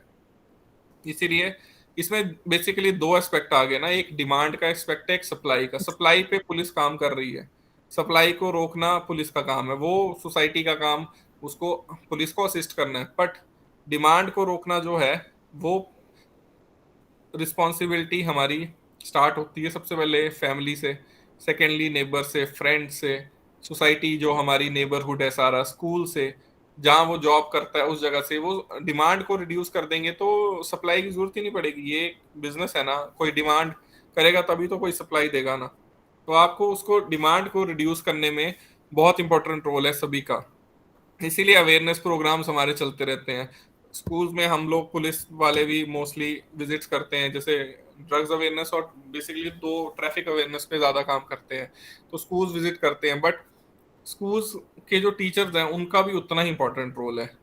इसलिए मैं कहूँगा जैसे आप कहीं भी जॉब करते हैं या कोई भी काम करते हैं, तो मैं तो यही की रिक्वेस्ट करता हूँ सबसे कि आप 10 to 5 तो अच्छे से काम कर लो। 5 बजे के बाद ना करो, कुछ भी करो, बट एटलीस्ट अगर आप 10 to 5 भी चाहे प्राइवेट में भी करेंगे, अगर आप अपनी डेडिकेशन से करेंगे तो आप बहुत कुछ कंट्रीब्यूट कर सकते हैं। तो इसीलिए अवेयरनेस प्रोग्राम में भी हम इसीलिए बोलते हैं कि स्कूल्स में टीचर्स का इतना इंपॉर्टेंट रोल है, क्योंकि टीचर से ना स्टूडेंट डरता भी है और लर्न भी करता है, दोनों चीजें हैं। तो वो उनकी सुनेगा भी। पुलिस से तो वो डरेगा ही, पुलिस अगर आएगी तो उसको लगेगा पता नहीं क्या हो गया। तो इसीलिए पुलिस का बहुत इंपॉर्टेंट रोल है। साथ ही साथ फैमिली फैमिली का सपोर्ट सबसे ज्यादा एसेंशियल है। फैमिली सपोर्ट हमारा जो हमारा इंस्टीट्यूशन है, फैमिली का इतना इम्पोर्टेंट है, क्योंकि हम लोग क्या करते हैं, अगर कोई मान लो ड्रग में फंस जाए तो हम इग्नोरेंस में चल जाते हैं, नहीं नहीं ये तो ऐसा कर ही नहीं सकता, ये तो उसके दोस्तों ने बिगाड़ दिया होगा। हम ऐसा क्यों सोच रहे हैं, हम उसको पहले ठीक तो करें। वो क्यों नहीं ठीक हो सकता, उसको हम वापस नॉर्मली सोसाइटी में एक्सेप्ट कर सकते हैं, बट हमारी सोसाइटी ही उसको इतना ड्राइव कर देती है कि उसको और स्ट्रेस हो जाता है उसको और एंजाइटी और डिप्रेशन होता है, फिर वो फिर से उसी साइकिल में फंस जाता है। इसलिए इन सब का बहुत इंपॉर्टेंट रोल है। साथ ही साथ इनका एक और रोल है, टू प्रोवाइड इंफॉर्मेशन। अब आप हम कहीं भी जाते हैं, किसी भी मीटिंग्स में जाते हैं, चाहे वो पंचायती राज के मेंबर्स हो, चाहे वो जिला परिषद के सदस्य हो, कोई भी डिपार्टमेंट हो, सब यही बोलते हैं जी वहां चिट्टा बिक रहा है, वहां बिक रहा है, वहां बिक रहा है। बट जब पुलिस पूछती है जी एक बार नाम तो बताओ, तो वो नाम नहीं जी हमें पता, या हम बताएंगे नहीं क्योंकि हम फंस जाएंगे। पर आप अगर हेल्प ही नहीं करोगे तो आईज एंड एयर्स तो पुलिस की लोकल पीपल ही होंगे ना, और लोकल लोग जो वहां रह रहे, कोई मतलब कोई बुरा नहीं बनना चाहता, वो वाला एस्पेक्ट है। तो इसीलिए एरेडिकेशन में ये बहुत इंपॉर्टेंट रोल है। जितने भी हमारे सोशल इंस्टीट्यूशन मैंने लिखा है, फैमिली, फ्रेंड्स, स्कूल, नेबरहुड, इन सब का बहुत इंपॉर्टेंट रोल है। स्कूल्स, कॉलेजेस इक्वलेंट, इन सब का बहुत ही इंपॉर्टेंट रोल है एरेडिकेशन में और अवेयरनेस जनरेशन में। पब्लिक पुलिस पार्टनरशिप इसीलिए रिक्वायर्ड है, ताकि पुलिस ने पब्लिक पुलिस पार्टनरशिप के अंडर हमने नशा निवारण समितिज बनाई है हर पुलिस स्टेशन लेवल पे। वो इसीलिए बनाई है कि वो पुलिस के साथ रेगुलरली हर मंथ मीटिंग करे, अपनी इंफॉर्मेशन शेयर करे। उसके अलावा मैंने नेक्स्ट स्लाइड में बताया कि हम हमारी एक एचपी ड्रग इन्फो ऐप भी है। एक ड्रग इन्फो ऐप है एचपी ड्रग इन्फो, उस पर आप वो डाउनलोड करो, वो एंड्रॉइड पे भी है और आईओएस पे भी है। उसको आप डाउनलोड करो, उस पर आप अनोनिमस इन्फॉर्मेशन दे सकते हो। तो उसको हम कोशिश कर रहे हैं कि वो हर स्कूल में डिस्प्ले हो, ताकि कोई भी इन्फॉर्मेशन हमें आती है उस पर, और हम उस पर एक्ट भी करते हैं। और उस पर हमें पता नहीं होता कि इन्फॉर्मेशन देने वाला अभिनव है कि अभिषेक है, हमें नहीं पता कौन दे रहा है इन्फॉर्मेशन। वो कोई भी हो सकता है, पर क्योंकि हम इसीलिए सबको डर होता है, इसलिए वो ऐप बनाई गई है। पर आप उस पर तो इन्फॉर्मेशन दो एटलीस्ट, तभी तो हमारी सोसाइटी इंप्रूव होगी, क्योंकि हम सबका कंट्रीब्यूशन होगा तभी सोसाइटी इंप्रूव होगी। इंफॉर्मेशन इंटेलिजेंस कलेक्शन बहुत इंपॉर्टेंट रोल है ड्रग्स में। इंटेलिजेंस कलेक्शन पुलिस जो करती है वो अपने लेवल पे ही कर रही है बेसिकली। जो हम पेडलर पकड़ पा रहे हैं वो अपने लेवल पे, पर इतने यहाँ से सेब के ट्रक जा रहे हैं, इतने यहाँ से कुल्लू से जैसे सेब के ट्रक जाते हैं, वॉल्वो जाती हैं, पर कोई नहीं बताता कि किस वॉल्वो में किसी ने कुछ। अब इतने वॉल्वो में इतने सब्जियां डाल रहा है, कोई डब्बा डाल भी देगा तो पुलिस क्या कर लेगी।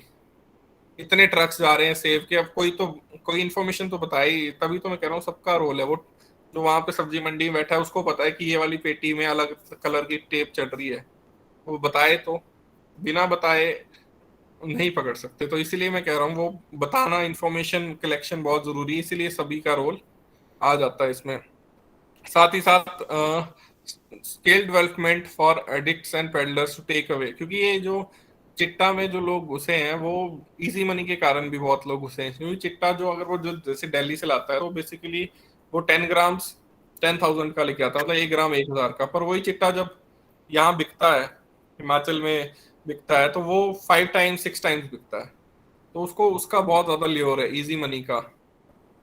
ये लियोर इजी मनी का जो चन्नी वैली है वहां पे भी इसलिए है क्योंकि लोग इजी मनी सब चाहते हैं कि हमारा शॉर्टकट हो, हम पैसा कमाएं, वो भी कमा रहे हैं हम भी कमा लें। तो ये जो इजी मनी का लियोर है इसको निकालने के लिए हमारे जो एडिक्ट्स है, पेडलर है, उनकी स्किल डेवलपमेंट भी बहुत जरूरी है। जो हम उनको रिहेबिलिटेशन सेंटर में डाल देते हैं या जेल में डाल देते हैं, तो वहां पे उनकी स्किल डेवलपमेंट भी जरूरी है, ताकि जब वो वापस आए तो उनकी जो इंटीग्रेशन है सोसाइटी में बहुत स्मूथ हो, उनको एक्सेप्टेंस हो, वो बाहर आके कुछ कर तो सके, वो कुछ अपने लाइवलीहुड के लिए भी कर सके, अपने प्रेस्टीज के लिए कर सके, नहीं तो वो फिर से इसी चेन में, इसी सर्कल में घुस जाते हैं। साथ ही साथ ये breaking the chain of traditional occupation जो मैं पहले कवर कर रहा था, मलाना और कुल्लू का जो इशू है वो कल्चरल एक्सेप्टेंस और ट्रेडिशनल ऑक्यूपेशन का, इसको ब्रेक करना भी बहुत जरूरी है। ये जो ट्रेडिशनल ऑक्यूपेशन का इशू है ये बेसिकली कुल्लू में है। मंडी डिस्ट्रिक्ट में आप अगर चौहार वैली में बरोट वाले एरिया में चल जाओगे, पद्धर में जो अपर वाले पार्ट है, शिमला में भी आप है, और सिरमौर के कुछ पार्ट्स में है। तो ये कुल्लू में तो बहुत प्रेवलेंट है और मंडी के इस पार्ट में बहुत प्रेवलेंट है, क्योंकि ये वो वही मैं बात कर रहा हूँ ना, ट्रेडिशनल ऑक्यूपेशन बन गया, क्योंकि अगली जनरेशन वही देख रही है। तो उसको भी ब्रेक करना जरूरी है, उनको कोई और स्किल सेट सिखाना, उनको हॉर्टिकल्चर की तरफ प्रमोट करना या कोई और एग्रीकल्चर की तरफ प्रमोट करना भी बहुत जरूरी है। इसलिए बाकी डिपार्टमेंट्स का रोल आ जाता है। जो हमारी स्टेट गवर्नमेंट ने स्टेप लिया है उसमें रिसेंटली एक नशा निवारण बोर्ड बना है। तो इसको आप जैसे आपसे कोई इंटरव्यू में पूछेगा तो आप ये नशा निवारण बोर्ड के बारे में नेट पे पढ़ सकते हो। इसकी पूरी रेगुलेटरी पॉइंट्स जो बने हैं, जितने जो जो है वो सारा कुछ दिया है। तो नशा निवारण बोर्ड जो है वो हमारा apex coordinating and advisory board है to synergise among all concern department and state and central government. तो जो हमारी जितनी भी मीटिंग्स होती हैं, मीडिया के साथ जो हमारा लिंकेज है, बाकी डिपार्टमेंट के साथ लिंकेज है, स्टेट गवर्नमेंट का डिपार्टमेंट के साथ और सेंट्रल गवर्नमेंट के साथ जो मीटिंग होनी है, उसके लिए जो कोऑर्डिनेटिंग एजेंसी है वो नशा निवारण बोर्ड जो है एस्टेब्लिश की गई है। इसमें अलग अलग चीफ सेक्रेटरी भी मेंबर है, होम सेक्रेटरी भी मेंबर और डीजीपी भी मेंबर और सीएम ऑफिस से भी मेंबर्स है। तो इसमें सभी लोगों को मेंबर्स बनाया गया है और इसका बेसिक रोल ही है कि कोऑर्डिनेशन, जो मैं बोल रहा हूँ, सभी डिपार्टमेंट का रोल बहुत इंपॉर्टेंट है। साथ ही साथ पुलिस के लेवल पे हम नशा निवारण समिति फॉर्म हुई थी 2018 में। तो ये हर पीएस में नशा निवारण समिति बनी थी। इट वाज बेसिकली लाइक जैसे हमारे रोड सेफ्टी क्लब्स बनते हैं फॉर ट्रैफिक पर्पस, और जैसे हमारे पुलिस पब्लिक पार्टनरशिप का यही एक पार्ट है, ताकि जो नशा का जो इशू है, जो सब बोलते हैं हमारे एरिया में ये है, हमारे एरिया में वो, ताकि वो एक कॉमन प्लेटफॉर्म पे आए और वहां पे ये सब इश्यूज डिस्कस कर सकें। साथ ही साथ रिसेंटली जो है एक रजिस्टर नंबर 29, एक्चुअली पुलिस में कुछ रजिस्टर्स होते हैं जो हमारा पंजाब पुलिस रूल 1934 में बना था। उसमें बेसिकली 25 रजिस्टर थे जिसमें हमारी जो इंफॉर्मेशन जो है सारी कलेक्ट की गई थी। हर रजिस्टर का अपना रोल था। जैसे रजिस्टर नंबर 1 जो है वो हमारा जीडी एंट्री, और वो है 2 मतलब एफआईआर का है। तो वो ऐसे ऐसे करके अलग अलग रजिस्टर बने हैं। तो उसके बाद 25 थे, अभी 26 रजिस्टर बना है। वो 26 है सेक्सुअल ऑफेंडर्स के लिए, ताकि जो हमारा डाटा कलेक्शन है वो अच्छे से अच्छा हो सके। तो रजिस्टर नंबर 29 हमारे हर पुलिस स्टेशन में बना है। इसमें जो ड्रग पेडलर्स हैं और जो ड्रग से रिलेटेड ऑफेंडर्स हैं उनका रजिस्टर है। ऐसे हमारे पास रजिस्टर 9 होता है जिसमें सभी ऑफेंडर्स की लिस्ट होती है, बट उसमें हमने ऑफेंडर को क्राइम वाइज नहीं बांटा होता है कि उसने कोई, जब मान लो कोई वो उसने बेसिक हाथापाई भी की हो किसी से या उसने एक्सीडेंट भी किया हो, तो वो एक ही जगह सारा एंट्री होती है। बट अब उसकी डबल एंट्री की जाएगी रजिस्टर नंबर 29 में, ताकि जो ड्रग ऑफेंडर्स हैं उनकी पूरी एक लिस्ट बन जाए थाना वाइज, ताकि उनको रह सके। साथ ही साथ पीरियोडिकल स्पेशल ड्राइव चलती रहती है, स्टेट पुलिस की तरफ से डायरेक्शन आती है एनडीपीएस केसेस को पकड़ने के लिए, तो वो भी चलती है। साथ ही साथ एसएनसीसी के 3 यूनिट बनाए गए हैं 2017 में, जो एसएनसीसी जिसका मैं एक पार्ट हूँ। एक हमारा कुल्लू में है ऑफिस, एक शिमला में है और एक कांगड़ा में है। तो कुल्लू जो ऑफिस है वो कुल्लू डिस्ट्रिक्ट भी देखता है, मंडी, बिलासपुर, हमीरपुर और लाहौल स्पीति देखता है। और जो शिमला का ऑफिस है वो शिमला, किन्नौर, सोलन और सिरमौर देखता है। और कांगड़ा का जो है वो कांगड़ा रेंज देखता है, कांगड़ा, हमीरपुर और ऊना। तो ये विंग्स बनाए गए हैं। अभी इनको और स्ट्रेंथन करने के लिए भी चल रहा है स्टेप्स। अभी तो इसकी फोर्स कम है, ताकि वो पूरी डिस्ट्रिक्ट्स को अब हम अच्छे से कवर नहीं कर पा रहे हैं। अभी हमारा फोकस कुल्लू और मंडी में ज्यादा हो रहा है। हमारी धीरे धीरे जैसे पुलिस की स्ट्रेंथ बढ़ेगी तो उसी साथ एसएनसीसी की भी स्ट्रेंथ बढ़ेगी। एसएनसीसी को एक विंग बनाया गया स्पेशली नारकोटिक्स कंट्रोल के लिए। इनका सिर्फ हमारा काम है नारकोटिक्स पे डिटेक्शन पे भी काम करना, साथ ही साथ अवेयरनेस पे भी काम करना। हम जैसे रेगुलरली स्कूल्स भी विजिट करते हैं, कॉलेजेस भी विजिट करते हैं, साथ ही साथ हम कोऑर्डिनेशन मीटिंग्स में भी करते हैं। और हमारी जो बेसिक मीटिंग एनसीबी के साथ भी होती है, और जो इंटेलिजेंस शेयरिंग मीटिंग जितनी भी होती है हमारी स्टेट लेवल पे, उस पे भी जो भी हमारे इनपुट्स है वो हम देते हैं। तो एक तरह से नोडल एजेंसी बनाया गया। जैसे सेंट्रल लेवल पे एनसीबी एक नोडल एजेंसी है, सबको कोऑर्डिनेशन के लिए। वैसे स्टेट लेवल पे एसएनसीसी बना है, अभी एक नेसेंट स्टेज पे है, तो ये धीरे धीरे ग्रो कर रहा है और होपफुली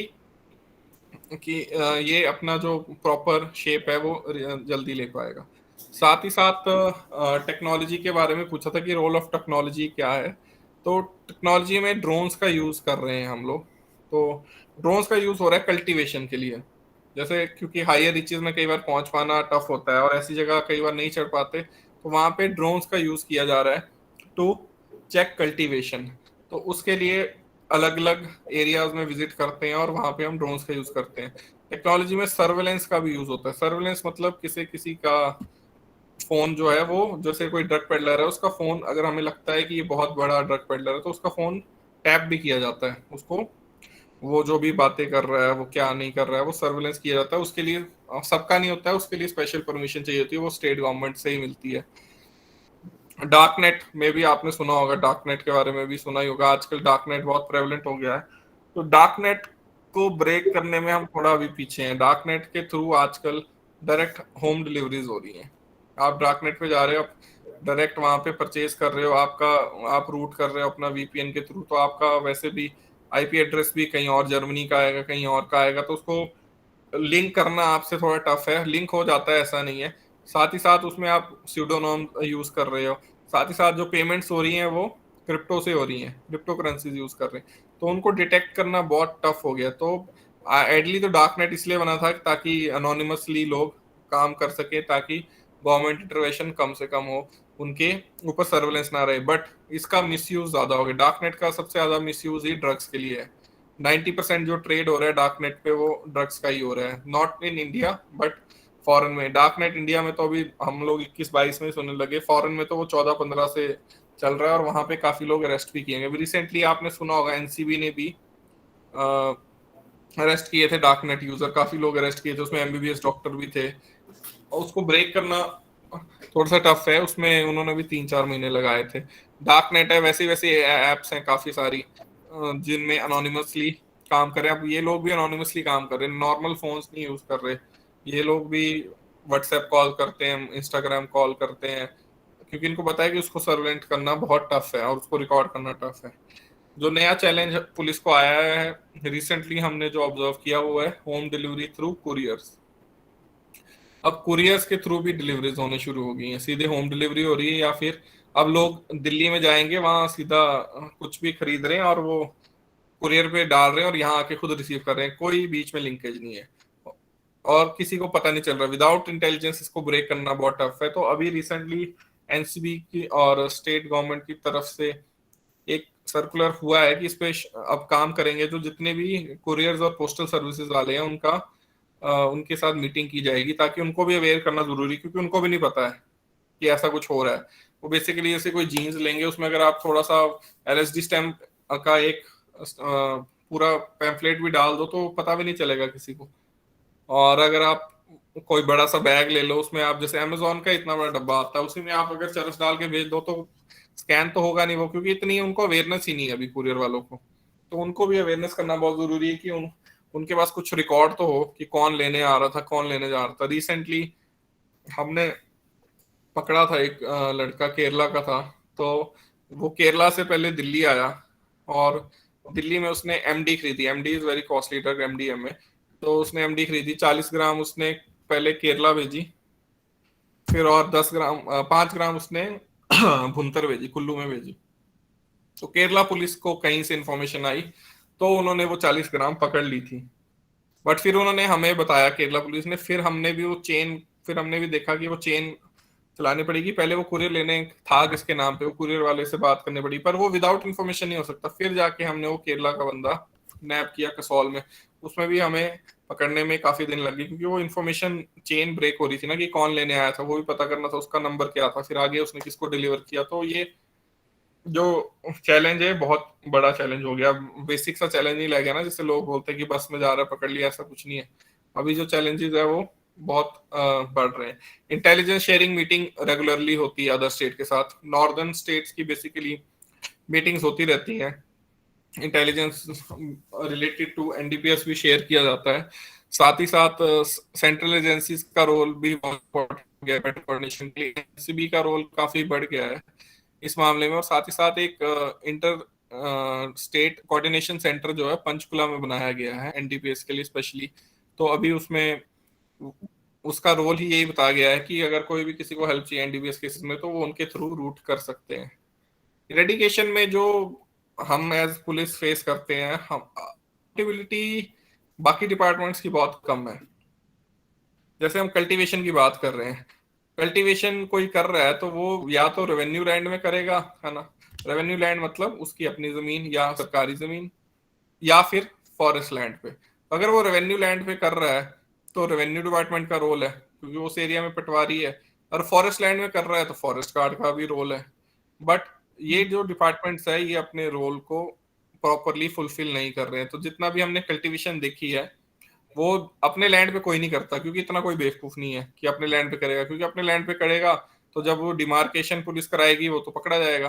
तो वो बेसिकली करेंगे गवर्नमेंट लैंड पे या फिर फॉरेस्ट लैंड पे, ज्यादातर फॉरेस्ट लैंड पे करते हैं। इसलिए इनकी अकाउंटेबिलिटी बहुत ज्यादा इंपॉर्टेंट है। अभी रिसेंटली कई केसेस में हमने इनको भी अरेस्ट किया है फॉरेस्ट गार्ड को, इसी कारण की उस एनडीपीएस एक्ट का सेक्शन 47 है, उसमें क्लियरली लिखा गया है कि इनकी अकाउंटेबिलिटी है, इनको इंफॉर्मेशन शेयर करनी है पुलिस और रेलेवेंट लॉ एनफोर्समेंट एजेंसीज के साथ।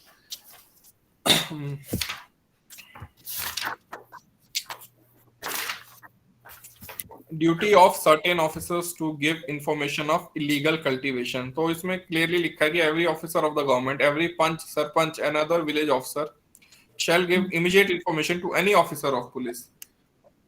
तो इसमें इनका बहुत इंपॉर्टेंट रोल है जो ये लोग फुलफिल नहीं कर रहे हैं। तो अगर ये लोग अपना रोल फुलफिल करेंगे तो कल्टीवेशन वाला जो एस्पेक्ट है, क्योंकि अगर कल्टीवेशन ही नहीं होगी तो वो प्रोड्यूस ही नहीं होगा, तो वो अगले वाले पॉइंट्स भी खत्म हो जाएंगे। तो फॉरेस्ट और रेवेन्यू का बहुत इंपॉर्टेंट रोल है। और लास्ट जो रोल है वो मैंने अलग से इसकी स्लाइड भी बनाई, de addiction and rehabilitation centres का, जो काफी लोगों ने पूछा, ये मैं बाद में कवर कर लूंगा। एक लीगलाइजेशन का काफी लोगों ने, नेक्स्ट लीगलाइजेशन के भी क्वेश्चन थे। Regulation of cannabis cultivation can reduce the number of its illegal trade in India. किसने कहा था legalising hemp cultivation is not it is not going is it going to create an adverse impact rather than improving the situation, regulation better than ban।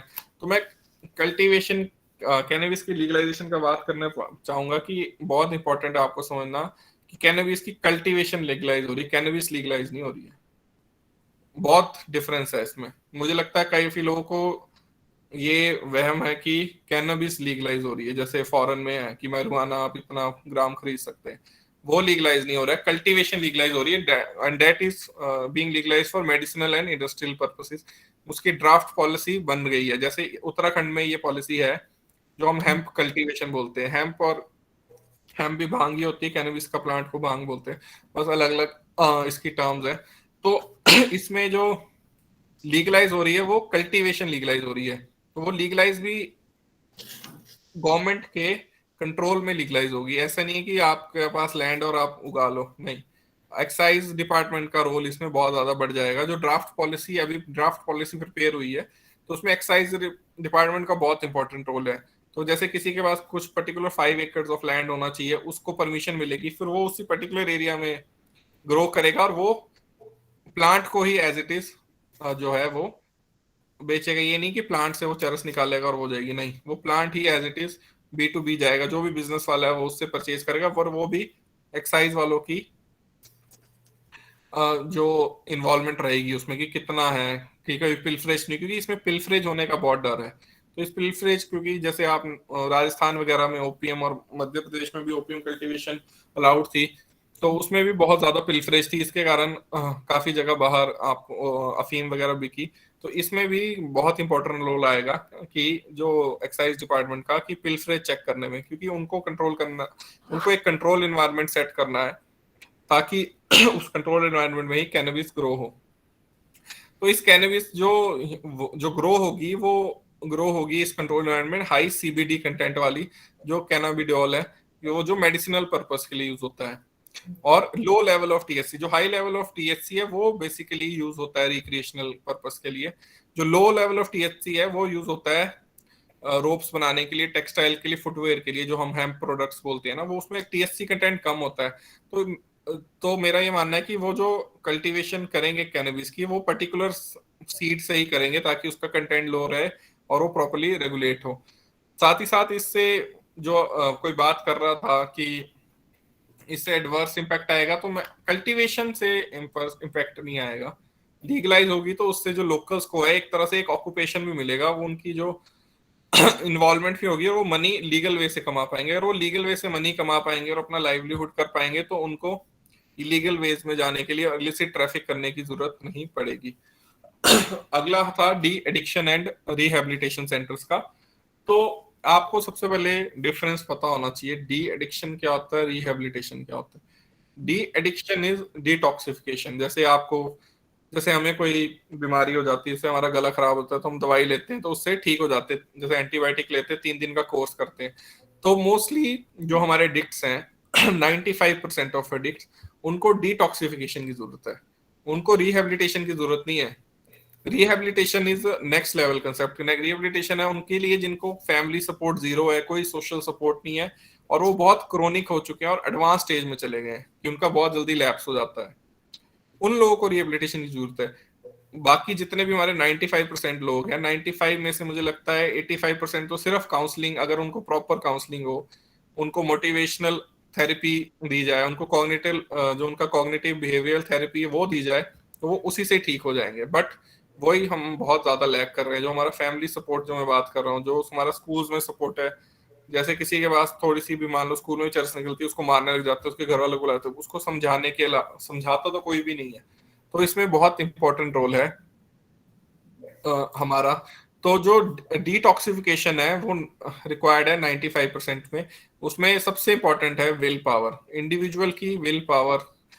जो ये relapse होता है वो इसीलिए होता है कि इंडिविजुअल अपनी विल पावर खो देता है और पीयर प्रेशर में आके फिर से स्टार्ट कर देता है। तो सबसे ज्यादा इंडिविजुअल का रोल है इसमें। सेकेंडली, इसमें जो रिलैप्स प्रिवेंशन का जो कोर्स है वो 21 डेज का है। इसमें जो है मेडिसिन जो है वो डॉक्टर प्रोवाइड करता है।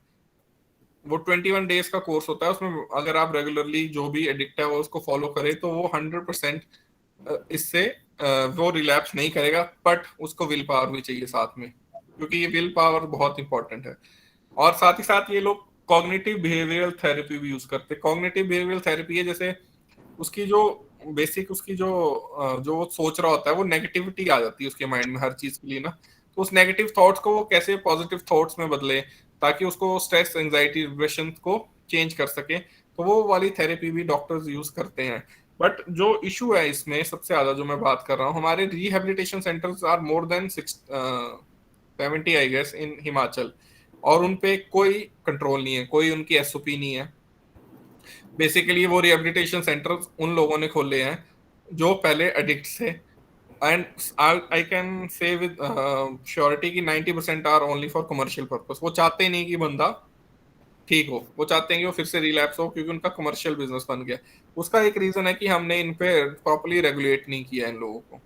रेगुलेशन और एसओपी बहुत वेरी मच रिक्वायर्ड है। अभी टोटल 3 है कुल्लू डिस्ट्रिक्ट में, और एक नया first all women de addiction centre जो है वो भुंतर में खुलने वाला है। वो पहला होगा पूरे हिमाचल में। वो रेड क्रॉस सोसाइटी बना रही है, तो उसके लिए अब 2 महीने में ऑलमोस्ट खुल जाएगा। तो वो अंडर गवर्नमेंट कंट्रोल चलेगा। साथ ही साथ जो कुल्लू डिस्ट्रिक्ट हॉस्पिटल में जो डी एडिक्शन सेंटर है, that is directly assisted by AIIMS. वो पूरे हिमाचल में एक ही है। तो ये हमारे लिए सौभाग्य है कुल्लू वालों के लिए, पर दुर्भाग्य है पूरे हिमाचल के लिए कि हमारे को ऐसे डी एडिक्शन सेंटर हर डिस्ट्रिक्ट हॉस्पिटल में चाहिए। हर डिस्ट्रिक्ट हॉस्पिटल में हमें साइकेट्रिस्ट की बहुत ज़्यादा रिक्वायरमेंट है और ट्रेंड पर्सनल की रिक्वायरमेंट है। हम लोग यहीं डिफीट हो रहे हैं क्योंकि हमें इनको सजा नहीं देनी है, हमें इनको ठीक करना है। हम पुलिस का रोल तो आना ही नहीं चाहिए, पुलिस का बहुत मिनिमम रोल होना चाहिए। ये जो रोल है ना डी एडिक्शन और रिहेबिलिटेशन सेंटर का, ये बहुत ही इंपॉर्टेंट है अगर हमने ड्रग मेनेस के इशू से बाहर आना है। क्योंकि जो लोग फंस गए हैं हमें उन्हें भी तो निकालना है, सिर्फ हमें रोकना ही थोड़ी है। जो चले गए हैं उनको भी बाहर निकालना है। तो ये रोल बहुत इंपॉर्टेंट है। तो इसमें सबसे ज्यादा डिफिकल्टी जो मैंने ऑब्जर्व की, जैसे हम विजिट करते हैं डी एडिक्शन में, तो ट्रेंड पर्सनल की अवेलेबिलिटी नहीं है। और मेडिसिन तक उनके पास अवेलेबल नहीं होती हैं। वो लोग मतलब आइडली जो रिहेबिलिटेशन सेंटर में रख रहे हैं उसको रेगुलर मेडिसिन लेनी है, तो सबसे पहले तो उसको एंटर तभी करना है कि सबसे पहले उसको डॉक्टर के पास दिखाना है कि उसको रिहेबिलिटेशन सेंटर में जाने की जरूरत भी है।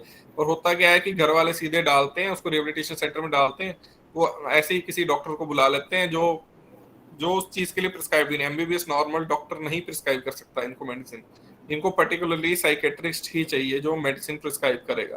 तो इनको वो मेडिसिन लिख देते हैं और वो मेडिसिन दी भी नहीं जाती है और खत्म हो जाती है, तो उनसे मैंने देखा है कि वो बस डब्बे में इकट्ठे ही डाल दिया। आइडली तो उन सबकी मेडिसिन अलग अलग बॉक्सेस में होनी चाहिए ना, पर वो हमने उनको इस बार लिख कर दिया था, तो अब शायद वो इम्प्रूव कर रहे हैं काफी, जो कुल्लू में है एक सेंटर। तो ऊपर से मैंने जो ऑब्जर्व किया, ये centre are worse than jail, जो रियलिटी है। जेल से बुरे, जेल में भी बहुत फ्रीडम होती है इंसान को, जेल में भी ओपन स्पेसेस होते हैं, वो घूम सकता है, उसको जेल में भी अच्छा खाना मिलता है। ये सेंटर्स के लिए एसओपी बनाना बहुत जरूरी है। तो आई वाज थिंकिंग, जब ये लेक्चर बना रहा था तो मैं यही सोचा था कि एक लेटर मैं अपने सीनियर्स को लिखूंगा ताकि गवर्नमेंट को इनकी जो रियलिटी है वो तो जाए। एटलीस्ट किसी को स्टार्ट करना पड़ेगा मे बी, क्योंकि इसमें कोई स्टार्ट करेगा तो मे बी कोई वो लेटर पढ़ेगा तो मे बी वो चेंज करेगा, क्योंकि एसओपी होना किसी भी चीज की बहुत जरूरी है।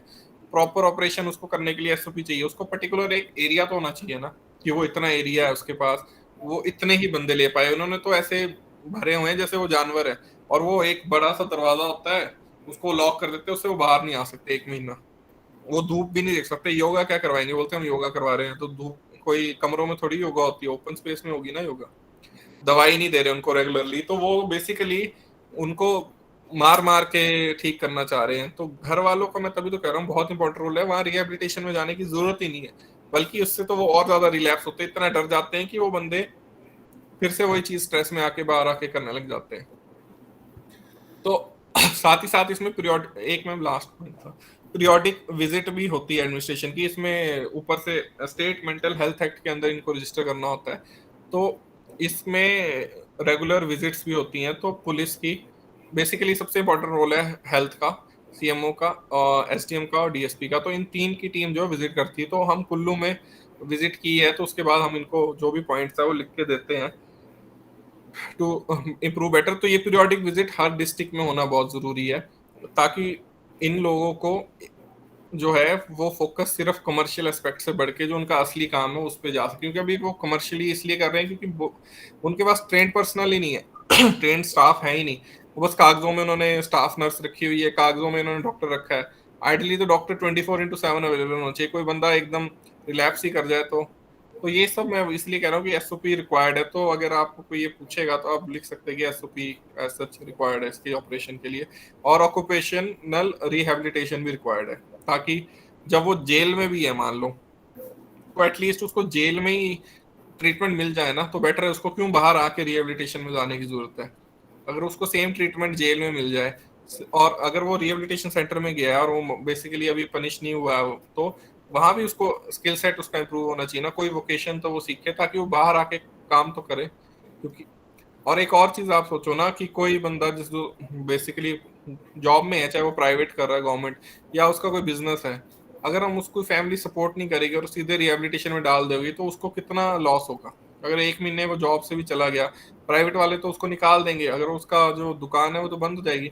तो इसीलिए उसको जरूरत ही नहीं रिहेबिलिटेशन की, उसको जरूरत है डिटॉक्सिफिकेशन की, वो उसको डी एडिक्शन सेंटर में भी मिल जाएगी, बट एक डॉक्टर के पास जाके मिल जाएगी। तो इसको हमारा इम्प्रूव करने की जरूरत। नेक्स्ट, लास्ट मैंने ये अपनी तरफ से यही डाला था। सोसाइटी का वैसे हमने काफी बात कर ली है।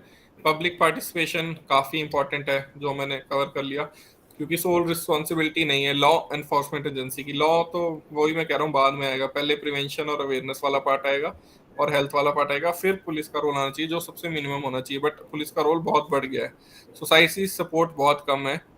मैं वही बता रहा था कि जैसे कई बार हम मीटिंग में जाते हैं तो सब बोलते हैं कि यहाँ पे मिल रहा है वहां मिल रहा है, पर नाम कोई नहीं लेता मेरे शहर गांव में, मेरे शहर में, बट नाम लेना बहुत जरूरी है। आईज एंड एयर्स है पुलिस की, तो इनको इन्फॉर्मेशन शेयर करना बहुत जरूरी है। फैमिली सपोर्ट सबसे ज्यादा जरूरी है एडिक्ट्स के लिए। एक पंचायत है महाझरना पंचायत बैजनाथ की, तो उन्होंने बहुत अच्छा स्टेप लिया है, तो ये आप लिख भी सकते हो। महाझरना पंचायत है बैजनाथ की, तो उन्होंने 10,000 फाइन जो है इम्पोज किया ड्रग ट्रैफिकर्स पे। और साथ ही साथ उन्होंने जो भी गवर्नमेंट स्कीम्स होती है ना, हमारी राशन की स्कीम या बीपीएल की कोई या ईडब्ल्यूएस में कोई, तो उन्होंने बोला है कि अगर कोई भी ड्रग ट्रैफिकिंग में किसी फैमिली मेंबर पाया जाएगा तो वो इन गवर्नमेंट स्कीम से भी डिबार कर देंगे, और उन्होंने ऐसा किया भी है। और इस पंचायत ने 2 इन्फॉर्मेशन भी दी हैं हमारी, जो एसएनसीसी विंग कांगड़ा है अपने एरिया की, तो उस पे एक्ट करके पुलिस ने केस भी दिया है। तो अगर ऐसे ऐसे रोल मॉडल्स हो, ऐसी ऐसी पंचायतें हो, तो कितना इंप्रूवमेंट हो जाएगी। वही है ना, सबका रोल है, मैं जो बोल रहा था सोसाइटी का। अगर सोसाइटी में ऐसी ऐसी पंचायत है तो अगर बाकी लोग भी इसको रेप्लिकेट करेंगे तो बहुत फायदा होगा। लास्ट में बताना चाहूंगा, एक ऐप है हमारी हिमाचल ड्रग इन्फो ऐप। तो इस पे आप अनोनिमस इंफॉर्मेशन दे सकते हैं। अगर आपके एरिया में कुछ भी ऐसा है तो आप अनोनिमस में लिख सकते हो, उसमें आपका कोई फोन नंबर या कुछ भी डिस्प्ले नहीं होगा। बस, ठीक है। बस मैम लास्ट ईयर, थैंक्स। ठीक।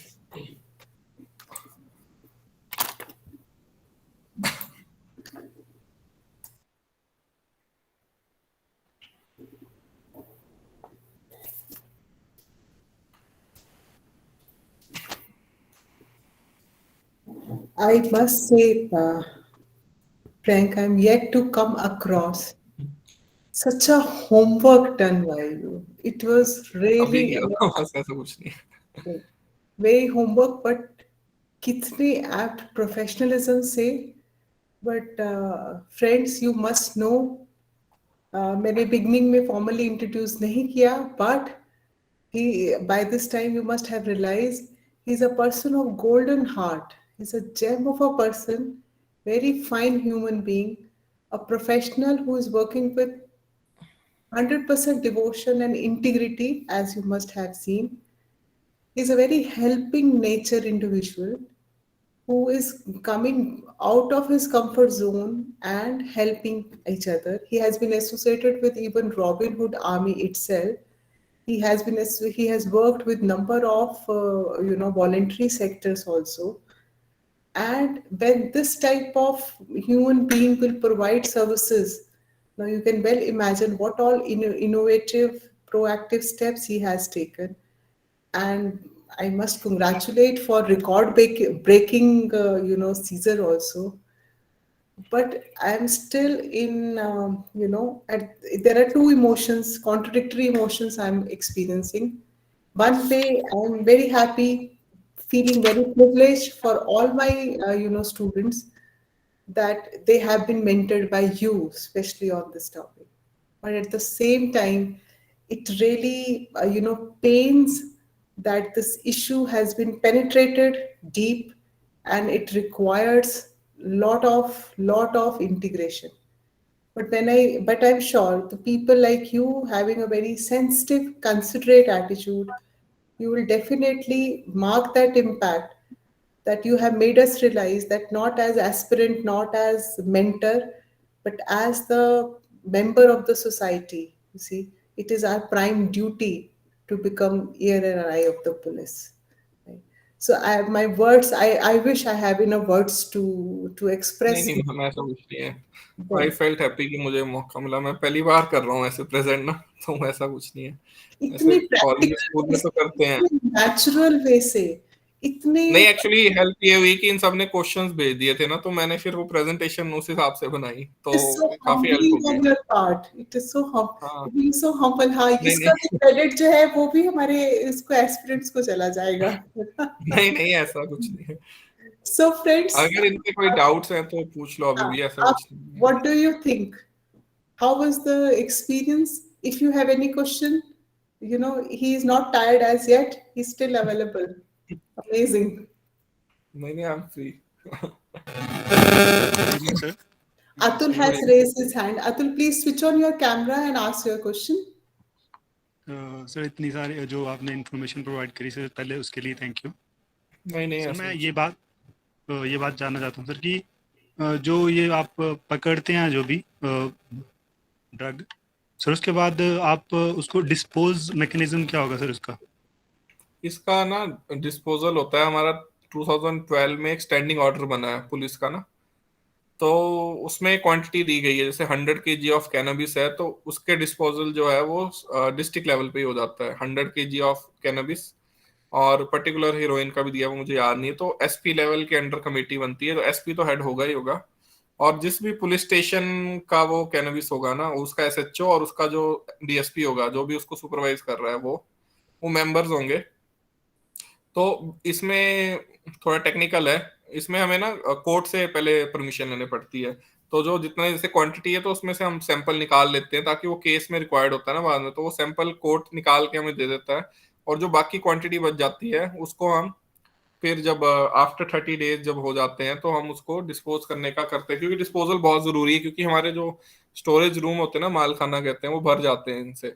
अभी ये रिसेंटली 2016 में जजमेंट आई थी, Mohanlal versus state of state of state of HP था, Mohanlal versus state of HP, justice TS Thakur से उन्होंने दी है। तो उसमें उन्होंने बहुत अच्छा बताया था कि डिस्पोजल बहुत जरूरी है।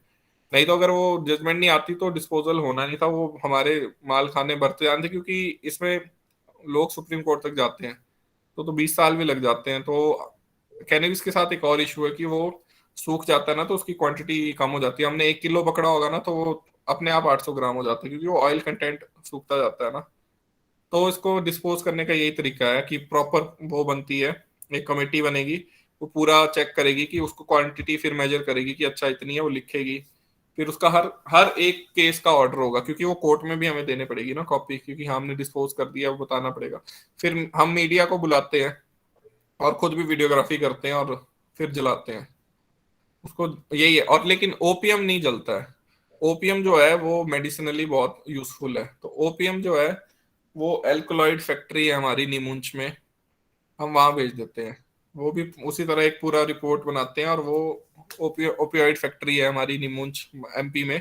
तो वो अंडर एनसीबी है, उनका जो कंट्रोलर है, तो उनको हम भेज देते हैं, फिर वो वहां पे आई गेस वो आगे यूज करते हैं उसको। Okay sir, thank you. Atul, you have raised your hand. Kindly switch on your camera and ask your question. Good evening ma'am. Good good evening. Evening sir. Good evening. Sir मेरा question, sir जैसे मैंने practically देखा अपने friends वगैरह को कुछ को, तो सर वो मेडिकल स्टोर से लेते हैं दवाइयाँ वगैरह, तो वो भी क्या सर इस एक्ट के अंडर कवर होता है, और इसको हम कैसे टैकल कर सकते हैं? मेडिकल स्टोर में भी कुछ दवाइयां कवर्ड होती हैं, जैसे कोरेक्स है, जो कफ सिरप होता है ना, बेसिक जो मतलब यूज करते हैं लोग, वो कोरेक्स करते हैं, और एक ट्रेमाडोल करके है। तो ये बिना प्रिस्क्रिप्शन के नहीं मिल सकता। जैसे ओवर द टॉप काउंटर जो हमारे इंडिया में बहुत बड़ा इशू है ना, जैसे आप फॉरेन में जाओगे तो ऐसे मेडिसिन नहीं मिलती, नॉर्मल मेडिसिन भी तो इंडिया में आपको मिल जाती है। तो आइडियली उनको ट्रेमाडोल नहीं देना है किसी को। तो उसको आप टैकल इसी तरह कर सकते हो कि आप उसको कंप्लेंट कर सकते हो कि हाँ यहाँ पे ये मिल रहा है। तो पुलिस का एक इशू है, पुलिस ड्रग स्टोर को डायरेक्ट रेड नहीं कर सकती, पुलिस को ड्रग इंस्पेक्टर की हेल्प लेनी पड़ती है रेड करने के लिए। तो ऐसा नहीं है, वो भी पकड़े गए हैं, कई बार इन्फॉर्मेशन आती है तो वो पकड़े गए हैं, पर वो ड्रग स्टोर की हेल्प से होती है। इसमें हम लोग जैसे जितनी भी इंडस्ट्रीज है ना, जो एनडीपीएस के जो हमारे शेड्यूल में ड्रग्स हैं उसका मैन्युफैक्चर करते हैं पूरे हिमाचल में, जितनी भी इंडस्ट्रीज है, वो सारी इंडस्ट्रीज एसएनसीसी का विंग विजिट करता है। जिसके एरिया में जो, जैसे मेरे एरिया में तो एक ही है बिलासपुर में, भाखड़ा के पास है, तो हम उसका विजिट करते हैं, तो हम देखते हैं कि उसमें इतना ट्रेमाडोल है, तो उसने इस ट्रेमाडोल से इतनी दवाई, इतना बैच नंबर की दवाई बनाई, इतनी क्वांटिटी यूज की है, तो इतना उसका पिलफ्रेज हुआ है, और इतनी उसने मेडिसिन बनाई। तो उसमें पिलफ्रेज नहीं होना चाहिए ज्यादा ना, वेस्टेज तो आएगी आएगी, पर वो 99.6 99.5 से ऊपर उसका यूसेज होना चाहिए, उसके अलावा वेस्टेज होनी चाहिए, पिलफ्रेज नहीं होनी चाहिए। तो ये पिलफ्रेज वहीं से आती है जो आप बात कर रहे हैं ना, ट्रेमाडोल। बेसिकली वो ट्रेमाडोल लेते हैं लोग ना, ट्रेमाडोल प्रिस्क्राइब ड्रग है। तो ये जो जितने भी लोग ले रहे होंगे ना, ये या तो कोरेक्स ले रहे होंगे या फिर ट्रेमाडोल ले रहे होंगे। उसके अलावा ऐसा नहीं है कि सारी मेडिसिन जो है वो बैंड है, वो जो शेड्यूल है उसमें लिखा हुआ है। तो अगर आपको कुछ पर्टिकुलर आपको लगता है वो ये ड्रग ले रहे हैं, तो आप, मैं नंबर शेयर कर दूंगा, आप मैसेज कर देना, तो हम चेक करवा सकते हैं। कौन से एरिया की बात कर रहे हैं आप? सर रामपुर, रामपुर कोई नहीं, मैं रहा हूँ वहाँ पे, डिस्ट्रिक्ट SHO शिमला। है। हाँ, मैं SHO रहा हूँ ट्रेनिंग में वहाँ पे, रामपुर जी में, सर। पता है। कोई नहीं, तो आप बता देना कुछ, जी सर। अगर आपको लगेगा ऐसा। यही तो मैं कह रहा हूँ, ये बताना तो ओके जरूरी ना, सर। बाद में मुझे आधी बात बताई पूरी नहीं बताओगे तो मुझे नहीं पता चलेगा। आप मुझे एरिया बताओगे, मैं वो भी बता दूंगा कौन मेडिसिन स्टोर है। एक सीढ़ियां उतर के है वो थैंक थोड़ी यू है सर। हैं? चला गया फिर। All right. Kamini, your question? Yes ma'am, good evening sir. Good evening. Sir, कभी ऐसा हुआ है कि जो आपने बताया ना अवेटमेंट में किसी की व्हीकल लेते हैं या किसी के वहां पे रहते हैं, तो फेक केसेस भी होते हैं हाँ अभी? हाँ, हाँ जी। तो वो मतलब फिर वो फेक केसेस में कोई नहीं फेक, इनोसेंट। वो डिफरेंशिएट किया है ना कई बार, ऐसा भी हुआ है कई बार कि इम्प्लांट भी कर दिया है। Yes sir. तो वो कई बार रिवर्स ट्रैप भी हुए हैं लोग ना, कई बार लोग इम्प्लांट भी करते हैं कई बार। तभी तो बोलते हैं कि लिफ्ट लुफ्ट कम देनी चाहिए। कई बार आपको पता नहीं होता ना, लिफ्ट जिसको आप दे रहे हो नोन को ही दो, अननोन का पता नहीं होता कि वो क्या कैरी कर रहा है। कई बार पुलिस ने नॉर्मल नाका लगाया वो चेक करे और आप, फिर आप भी पकड़े जाओगे। बट ऐसा नहीं कि पुलिस आपको पकड़ेगी पकड़ेगी, पुलिस रोल तो चेक करेगी ना आपका उससे कोई रिलेशन है कि नहीं है। अब ऐसा नहीं है कि अगर बस में कोई सामान लेके जा रहा है तो पुलिस ड्राइवर और कंडक्टर को पकड़ लेगी, ऐसा नहीं होता। अबेटमेंट गाड़ी वाला जो आप एंगल बोल रहे हो, वो जैसे हमारे पास एक 42 kg पकड़ी थी बंजार में ना, तो उसने अपनी जीप दी थी किसी ने ना, तो जीप को मॉडिफाई किया था उसने, चैम्बर बनाया था उसमें डाला था, ऐसा नहीं कि नॉर्मल लेके जा रहा था। तो अब उसने जीप मॉडिफाई की है तो वो उसका रोल भी दिख रहा है ना कि उसने वो जीप असिस्टेंस के लिए, बाकी वो उनकी स्टेटमेंट में और इन्वेस्टिगेशन में आ जाता है। तो अबेटमेंट बेसिकली इसी को बोला जाता है, बेट करना ना। जैसे जो कैरी कर रहा है ना, उसकी बैकवर्ड लिंकेज भी ली जाती है कि वो लाया कहाँ से है, तो वो सोर्स को भी पकड़ते हैं ना, तो वो सारे पार्ट बन जाते हैं ना उसी का। तो इस तरह से वो पूरी चेन करने पड़ती है पूरी ना। ऐसा नहीं है कि किसी ने ट्रैप किया, रिवर्स ट्रैप चंबा में किया था एक बंदे ने कि डाल दिया था और पुलिस को इन्फॉर्मेशन दे दी थी, पर पुलिस को पता नहीं कहाँ से पता चल गया कि उसको उल्ट, तो पुलिस ने उसको पकड़ा था जिसने डाला था, क्योंकि वो इन्फॉर्मेशन पुलिस ने फिर वेरीफाई की ना, तो पता चल गया होगा कि इसका रोल नहीं है, उसने उसको पकड़ाने के लिए दी थी, पर पुलिस ने फिर उसी को पकड़ा जिसने डाला था। तो पहले ऐसे इश्यूज हुए हैं, बट अब पुलिस भी थोड़ी अवेयर है, मतलब पता चल जाता है। जी सर, ऐसा ना केस एक हुआ था बंजार वाले साइड पे ना, हमारे टीचर्स का, प्रिंसिपल थे। यस हाँ सर। टीचर्स का वो हुआ काफी था। स्ट्रिक्ट थे सर। फिर हाँ, उनकी गाड़ी में वहाँ के लोकल्स ने वो लोकल उनको। ने नहीं डाला था, किसी टीचर ने डाला था शायद। नो सर, लोकल जो लोग थे ना वो, क्योंकि चीटिंग हाँ, वगैरह हो पर वो रही थी बच तो वो गया था काफी शायद स्ट्रिक्ट थे। प्रिंसिपल बाद यस में। सर। यस हाँ, सर। तो वही इन्वेस्टिगेशन में आता है ना। सिर्फ एफआईआर होना इज नॉट द ट्रूथ ना, FIR is first hand information ना, इन्वेस्टिगेशन इज द ट्रूथ। मतलब ये थोड़ी एफआईआर होगी तो आपको अंदर डालेंगे, एफआईआर बन जाए तो उसके 3 पार्ट होते हैं, एक चालान होता है, एक कैंसिलेशन, एक अनट्रेस ना, तो कैंसिल भी हो जाता है वो कि गलत इंफॉर्मेशन थी, ऐसा नहीं है। पर हाँ, ऑफ कोर्स हरासमेंट तो होती है। जी सर। और सर, ये जो अभी न्यू क्रिमिनल लॉ आया है ना जिसमें बायोमेट्रिक हो गए, तो हाँ, आपका इसका रोल आपके ड्रग अब्यूज वाले उसमें भी होता है? नहीं इसका रोल तो है ही है ना, जिसमें अक्यूज तो अक्यूज है चाहे वो किसी भी एक्ट में हो। वो जो क्रिमिनल लॉ इसलिए आया है क्योंकि जो पुराना लॉ था वो 1920 में था, आइडेंटिफिकेशन ऑफ प्रिजनर एक्ट था 1920 का, तो वो बहुत पुराना एक्ट था, तो उसमें सारे पार्ट्स कवर नहीं, उस टाइम बायोमेट्रिक्स नहीं होते थे ना, आइरिस स्कैनर और ये लोग कुछ भी नहीं होता था तब, तो नॉर्मल फिंगरप्रिंट लेते थे और बस वो हाइट और वो उसी से ही काम करते थे, हाइट और ले लेंगे उसकी और थोड़ा सा डिस्क्रिप्शन लिख देंगे। अब जैसे जैसे टेक्नोलॉजी डेवलप हुई है तो इसलिए उसको अपडेट किया गया। उसमें एक और इशू था कि सिर्फ कन्विक्ट की ले सकते थे, तो अब उन्होंने ऐड किया कि जो जो भी अरेस्ट होगा उसकी भी ले सकते हैं। तो कन्विक्ट तो बंदा बाद में होगा ना सजा होने के, तो अब हमें तो अरेस्ट की भी चाहिए ना कि जिसको अरेस्ट किया है, तो वो विद लॉ इसलिए आया है वो लॉ। जी सर। सर, और जो बार बार आपने बताया ना प्रिजनर को, एक प्रिजनर है उसने मतलब सेकेंड टाइम भी ऐसे करा, थर्ड टाइम भी वो वही सेम वो ड्रग वगैरह सप्लाई कर रहा है, तो उसके लिए कुछ प्रोविजन है कि उसको हम किसी तरह से उसके बिहेवियर को चेंज करें, उसके माइंडसेट को चेंज करें? कोई मैं वही प्रोविजन बोल रहा है था ऐसा ना, जिसमें बच्चों काउंसलिंग जो मैंने बोला ना, काउंसलिंग वो पार्ट में बोल रहा था ना, काउंसलिंग, रिहेबिलिटेशन, डी एडिक्शन। अब वो जो 2-3 बार कर रहा है तो उसको हमें स्किल भी देना है कोई और ना, मतलब वही कह रहा हूँ, सब डिपार्टमेंट का रोल है। पुलिस का तो प्यूनिटिव एक्शन है ना कि पनिशमेंट देना, पर उसमें उसकी फैमिली का भी तो रोल है ना कि उसको कुछ और स्किल सेट तो दे उसको, कहीं बिठाए तो कोई उसको शॉप ही खोल दे ताकि उसका ध्यान बटे, नहीं तो वो ध्यान ही क्विक मनी पे है ना। तो इसीलिए सभी डिपार्टमेंट का रोल आ जाता है ना उसमें, सिर्फ एक डिपार्टमेंट जी का सर। नहीं है। पनिशमेंट तो थैंक यू सर। अगर आप वो भी पनिशमेंट की थ्योरी पढ़ोगे वो भी बड़ी अलग अलग है ना, उसमें भी बड़ी सारी थ्योरीज है, कोई प्यूनिटिव है कोई रिफॉर्मेटिव है। तो वो रिफॉर्म भी करना है उसको, सिर्फ पनिश नहीं करना जी सर, थैंक यू सर। है। Sudhanshu, you have raised your hand. Sir good evening sir. हाँ नहीं नहीं, सर आपने अभी बताया था जो कल्टीवेशन का लीगलाइज हुआ है, तो उसके नहीं हो क्या रहा प्रोविजन है। हो रहा है सर, उसके क्या प्रोविजंस होंगे कि वो मिसयूज ना हो? उसमें ना अभी मैंने भी एक ही बार पढ़ी है, ड्राफ्ट पॉलिसी आई थी जब मैं हेडक्वार्टर में होता था, वो ड्राफ्ट पॉलिसी आई थी, उसमें कमेंट्स मांगे थे। तो उसमें जो प्रोविजन है वो ये है कि वो शायद मिनिमम 5 एकड़ ऑफ लैंड होना चाहिए, और वो जो है वो अ, अपना लैंड होना चाहिए। जैसे अभी सबसे बड़ा इशू कल्टीवेशन का यही है कि वो ग्रो हो रही है फॉरेस्ट लैंड पे, और वो अब इससे ये फायदा हो जाएगा कि जैसे किसी की लैंड है और वो इसके थ्रू जैसे अभी भी कमा रहा है, तो वो कमाना चाहेगा तो अपनी लैंड पे भी ग्रो कर सकता है। उसकी पिल्फरेज रोकने का दो तरीके की है ना, एक तो जिस टाइम ग्रो हो रहा है ना तो उस टाइम भी वो चेक करेंगे एक्साइज वाले। इसमें पुलिस का रोल कम कर दिया है, क्योंकि एक्साइज का रोल पहले भी जो ये नारकोटिक्स ड्रग थे ना, ये एक्साइज एक्ट में ही आते थे। 1985 में जब एनडीपीएस बना है तब एनडीपीएस एक्ट आया, तब पुलिस वगैरह का रोल आया। पहले जो केसेस होते थे वो एक्साइज एक्ट में ही होते थे, तो अब फिर से एक्साइज का रोल आ रहा है, क्योंकि ये अब जब कल्टीवेशन होगी ना तो एक बिजनेस बन जाएगा, बिजनेस होगा तो इसलिए एक्साइज का रोल आ गया। तो एक्साइज वाले जो है इसको रेगुलरली चेक करेंगे, जैसे इस एरिया में जब वो जहाँ पे ग्रो हो रहा है ना तो उस टाइम भी वो विजिट करेंगे कि कितनी ग्रोथ है क्या है, और वो पूरा कैलकुलेट करेंगे ना कि इतना एरिया तो इतने प्लांट्स है, वो कुछ मेजरमेंट टेक्निक तो अब डेवलप करेंगे ही।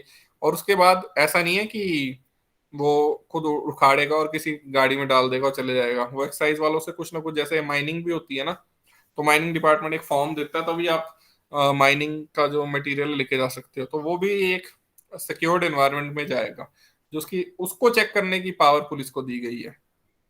पुलिस को पहले ऊपर जाके चेक करने की पावर नहीं कल्टीवेशन की, पर ट्रांसपोर्टेशन में जो है वो पुलिस को भी पावर दी गई है कि जो अगर वो ट्रांसपोर्ट हो रहा है तो पुलिस उस गाड़ी को खोल के, अब वो पुलिस भी चेक करेगी ना कि वो प्लांट लेके जा रहा है, उसका डॉक्यूमेंट है, क्योंकि वो इसमें दिक्कत यही आती है, जैसे माइनिंग में भी आती है ना कि वो 2-3 बार एक ही फॉर्म को यूज करते हैं। तो इसीलिए इसको उसी तरह, अब ये रेगुलेशन अभी आए नहीं है, अभी इसमें टाइम लगेगा। मैं वही कह रहा हूँ, ड्राफ्ट पॉलिसी बनी थी तो इसमें कमेंट्स दिए हैं सबने।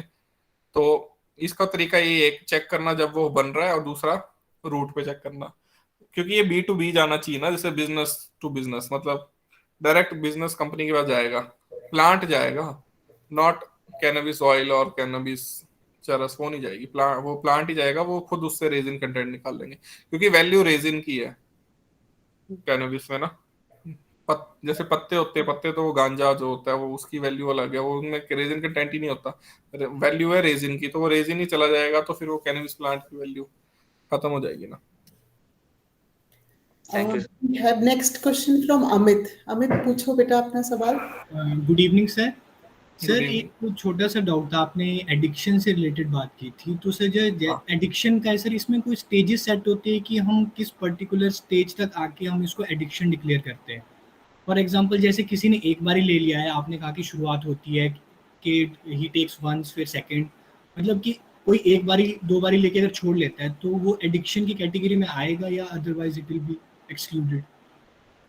नहीं, एक सब्जेक्टिव मैटर नहीं है, ऑब्जेक्टिव है मुझे लगता है कि मतलब आप एडिक्शन वैसे इंडिविजुअल पे है ना, जैसे चिट्टे की एडिक्शन उसको बोलेंगे जिसको हर दूसरे दिन डोज की जरूरत है। हर कोई बंदा मान लो कैनबिस स्मोक भी कर रहा है तो वो आज करता है फिर वो महीने बाद करता है, तो वो एडिक्ट नहीं है, वो अपने रिक्रिएशनल के लिए यूज कर रहा है ना।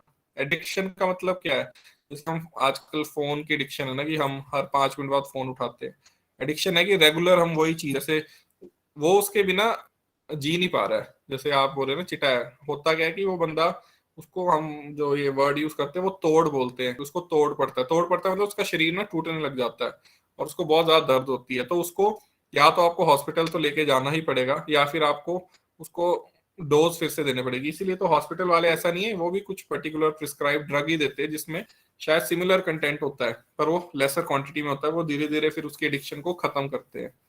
तो एडिक्शन बेसिकली यही है कि वो कितना ज्यादा रेगुलर यूसेज कर रहा है। जैसे अमित, हम कहते हैं कि फ्रीक्वेंसी है, फिर विड्रॉल सिम्टम्स होते हैं, है ना, फिर Withdrawal आपकी सब्सटेंस पे जब डिपेंडेंस बढ़ जाती है और डिपेंडेंस के बाद आप उसको यूज को अब्यूज करने लग जाते हो, है ना, तो ये पूरे क्राइटेरिया प्रिस्क्राइब्ड होते हैं, सब्सटेंस अब्यूज, सब्सटेंस डिपेंडेंस और frequency of intensity of withdrawal symptoms, ये सब कुछ क्लब होकर फिर डिफाइन करता है ड्रग एडिक्शन एक्चुअली, है ना, जैसे सर एक्सप्लेन कर रही है इसमें। Thank you. ओके, हाँ जी Abhishek, you ask your doubt. Good evening sir. Good evening. Sir इसको जैसे कोई बंदा आपने पकड़ा है तो उसको मतलब अगर रात को चिट्टा चाहिए, नहीं जी सकता उसके बिना, तो पुलिस वाले देते हैं क्या उसको फिर? नहीं नहीं, ऐसा कुछ नहीं है। पुलिस उसको हॉस्पिटल ले जाएगी ना, फिर डॉक्टर इसलिए होते हैं। Thank you sir.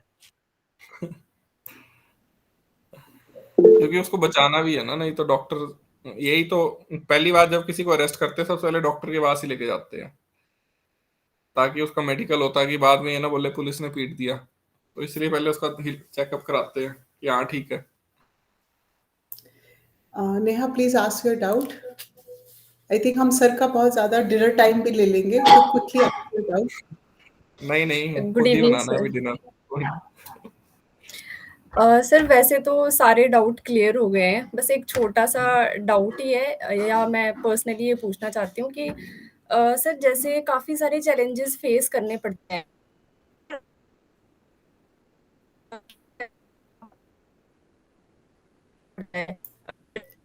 Neha, your voice is cracking. Neha, your voice is cracking. You kindly write your doubt in the chat box. I'll communicate it to sir. Meanwhile, I'll take Atul, आपका क्या doubt है? Next question, please. Good evening sir. Good evening. Sir जैसे कोई बंदा पकड़ा जाता है ना सर, अगर उसकी कल्टीवेशन पकड़ी जाती है तो सर उसके लिए पुनिशमेंट होती है या उसको सिर्फ वार्निंग वगैरह दी जाती है? नहीं नहीं, उसकी पनिशमेंट तो कमर्शियल वाली होती है, मिनिमम 10 ईयर्स। Okay sir. उसमें तो ज्यादा है, बट उसकी पहले डिमार्केशन करते हैं ना कि उसी ने इसके लैंड पे उगी है, तो कल्टीवेशन की पनिशमेंट तो बल्कि ज्यादा है कैरी करने से भी। जी sir, okay sir, thank you. इसीलिए अवेयरनेस जरूरी है ना, लोगों को लॉ ही नहीं पता है, लोगों को लगता है कि हम थोड़ा बहुत उगा रहे हैं ऐसे ही अपने लिए, तो लॉ पता होना बहुत जरूरी है, तभी तो इतना स्ट्रिंजेंट है law. Meanwhile, Neha will share her question. Anybody would like to share the experience? You would like to share some feedback? Aanchal, you were saying. Aanchal, if you can hear me. Yes, ma'am.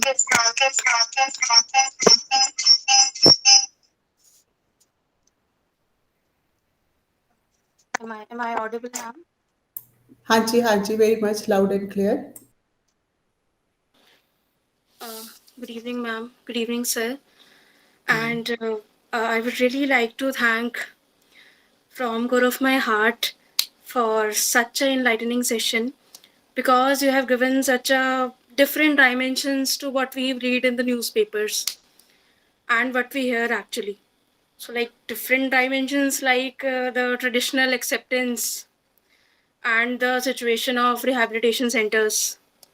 We never knew it, and hardly any newspaper in Himachal have highlighted this issue so frequently. So this session was really enlightening for all of us.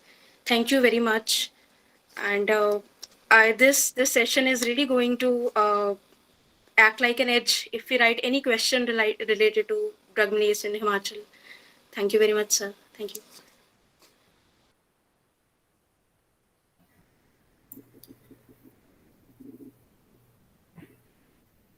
So I think with this we have already, rather I would say we have been enlightened by this part. Priyanka, you would like to say something?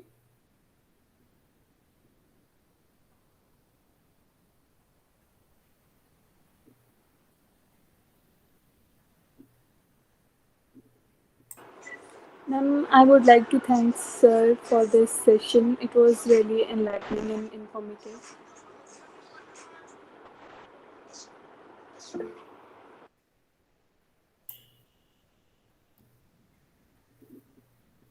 All right. So, Priyank, I think we will take one last question for this session. Priyank, I'll read out the question for you. I have This is read it. I have read it. all right. नहीं ये I think somebody asked the same question ना. Yes. What is the current process of identifying? I told that the current process is Identification of Prisoner Act 1920.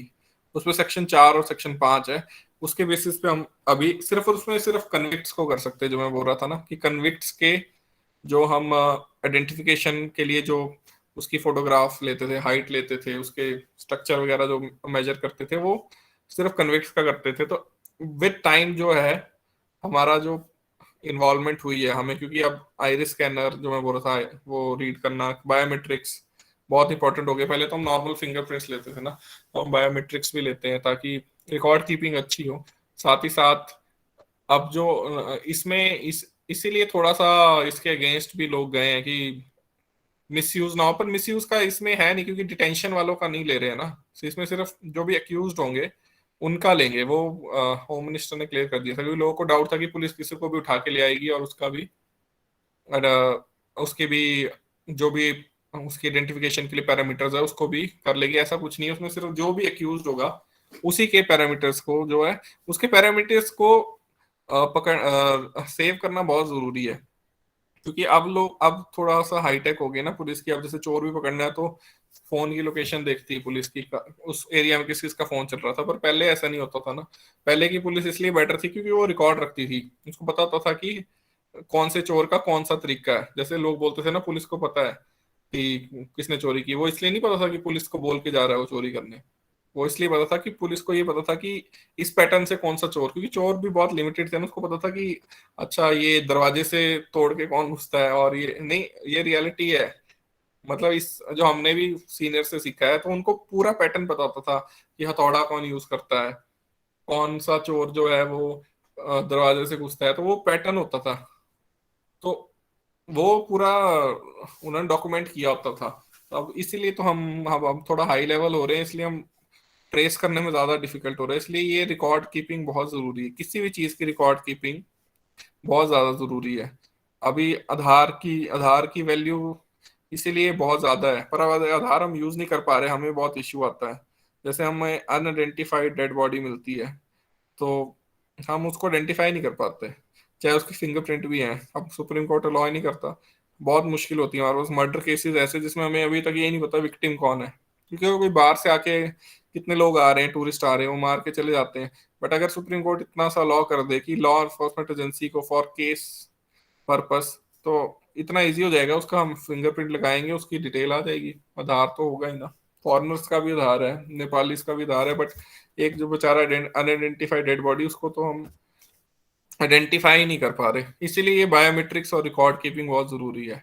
अब record keeping जैसे ये बोल रहे हैं ना आइडेंटिफिकेशन, अब इतनी अच्छी रिकॉर्ड कीपिंग हो रही है, विद टाइम लगेगा. CCTNS करके एक नेटवर्क बना है, वो थोड़ा आउट ऑफ टच जा रहा हूँ. उसमें पूरे स्टेट जो है वो इंटरलिंक्ड है. मतलब अब जो आपका क्रिमिनल्स का मतलब डाटा है वो ऑनलाइन है. तो हम किसी क्रिमिनल को सर्च करेंगे ना, तो वो डाटा उसका आ जाएगा सामने विद फादर नेम, उसने कौन कौन से क्राइम किए, वो सारा आ जाएगा. और वो तभी आ पाएगा ना जब हम उसमें इनपुट डालेंगे. जितना इनपुट दोगे उतना ही आउटपुट आएगा. तो इसीलिए ये वाली रिकॉर्ड कीपिंग भी बहुत हेल्पफुल होगी हमें, ताकि अगर मान लो कोई बायोमेट्रिक अगर ऐसा ही हो जाए कि उसका रिकॉर्ड बायोमेट्रिक्स हमारे पास हो और हम उस चोर को ऐसे ही किसी को लेके आए, उसको चेक करें, तो हम पकड़ तो सकते हैं ना कि अच्छा उसका रिकॉर्ड से मैच हो जाएगा. अभी मैच करना बहुत टफ है ना, फिजिकली मैच करना बहुत ज्यादा टफ होता है. इसीलिए ये बिल भी बहुत इंपॉर्टेंट है for police.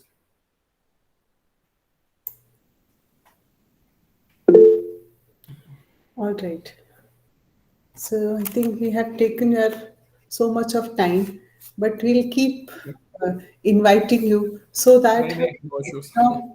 and because yes, they are right when they say कि आपका schedule सबसे ज़्यादा busy है. Justification of 5 districts covering that heavy Kullu range, and still you could spare that time for students. It is really privileged, and it is very precious for us. So thank you so much on the behalf of the institute also, and personally. Yes, I would be highly thankful. And whenever in coming future you are in Chandigarh, so you are most welcome. The institute, you interact physically with the aspirants. I'm sure they will feel more motivated, encouraged, not only to crack their exams, but even to become more responsible, sincere. So much to learn from you. Thank you so much. Thank you. So aspirants, we wind up. This is all for today. You process this information, and I think it will have a long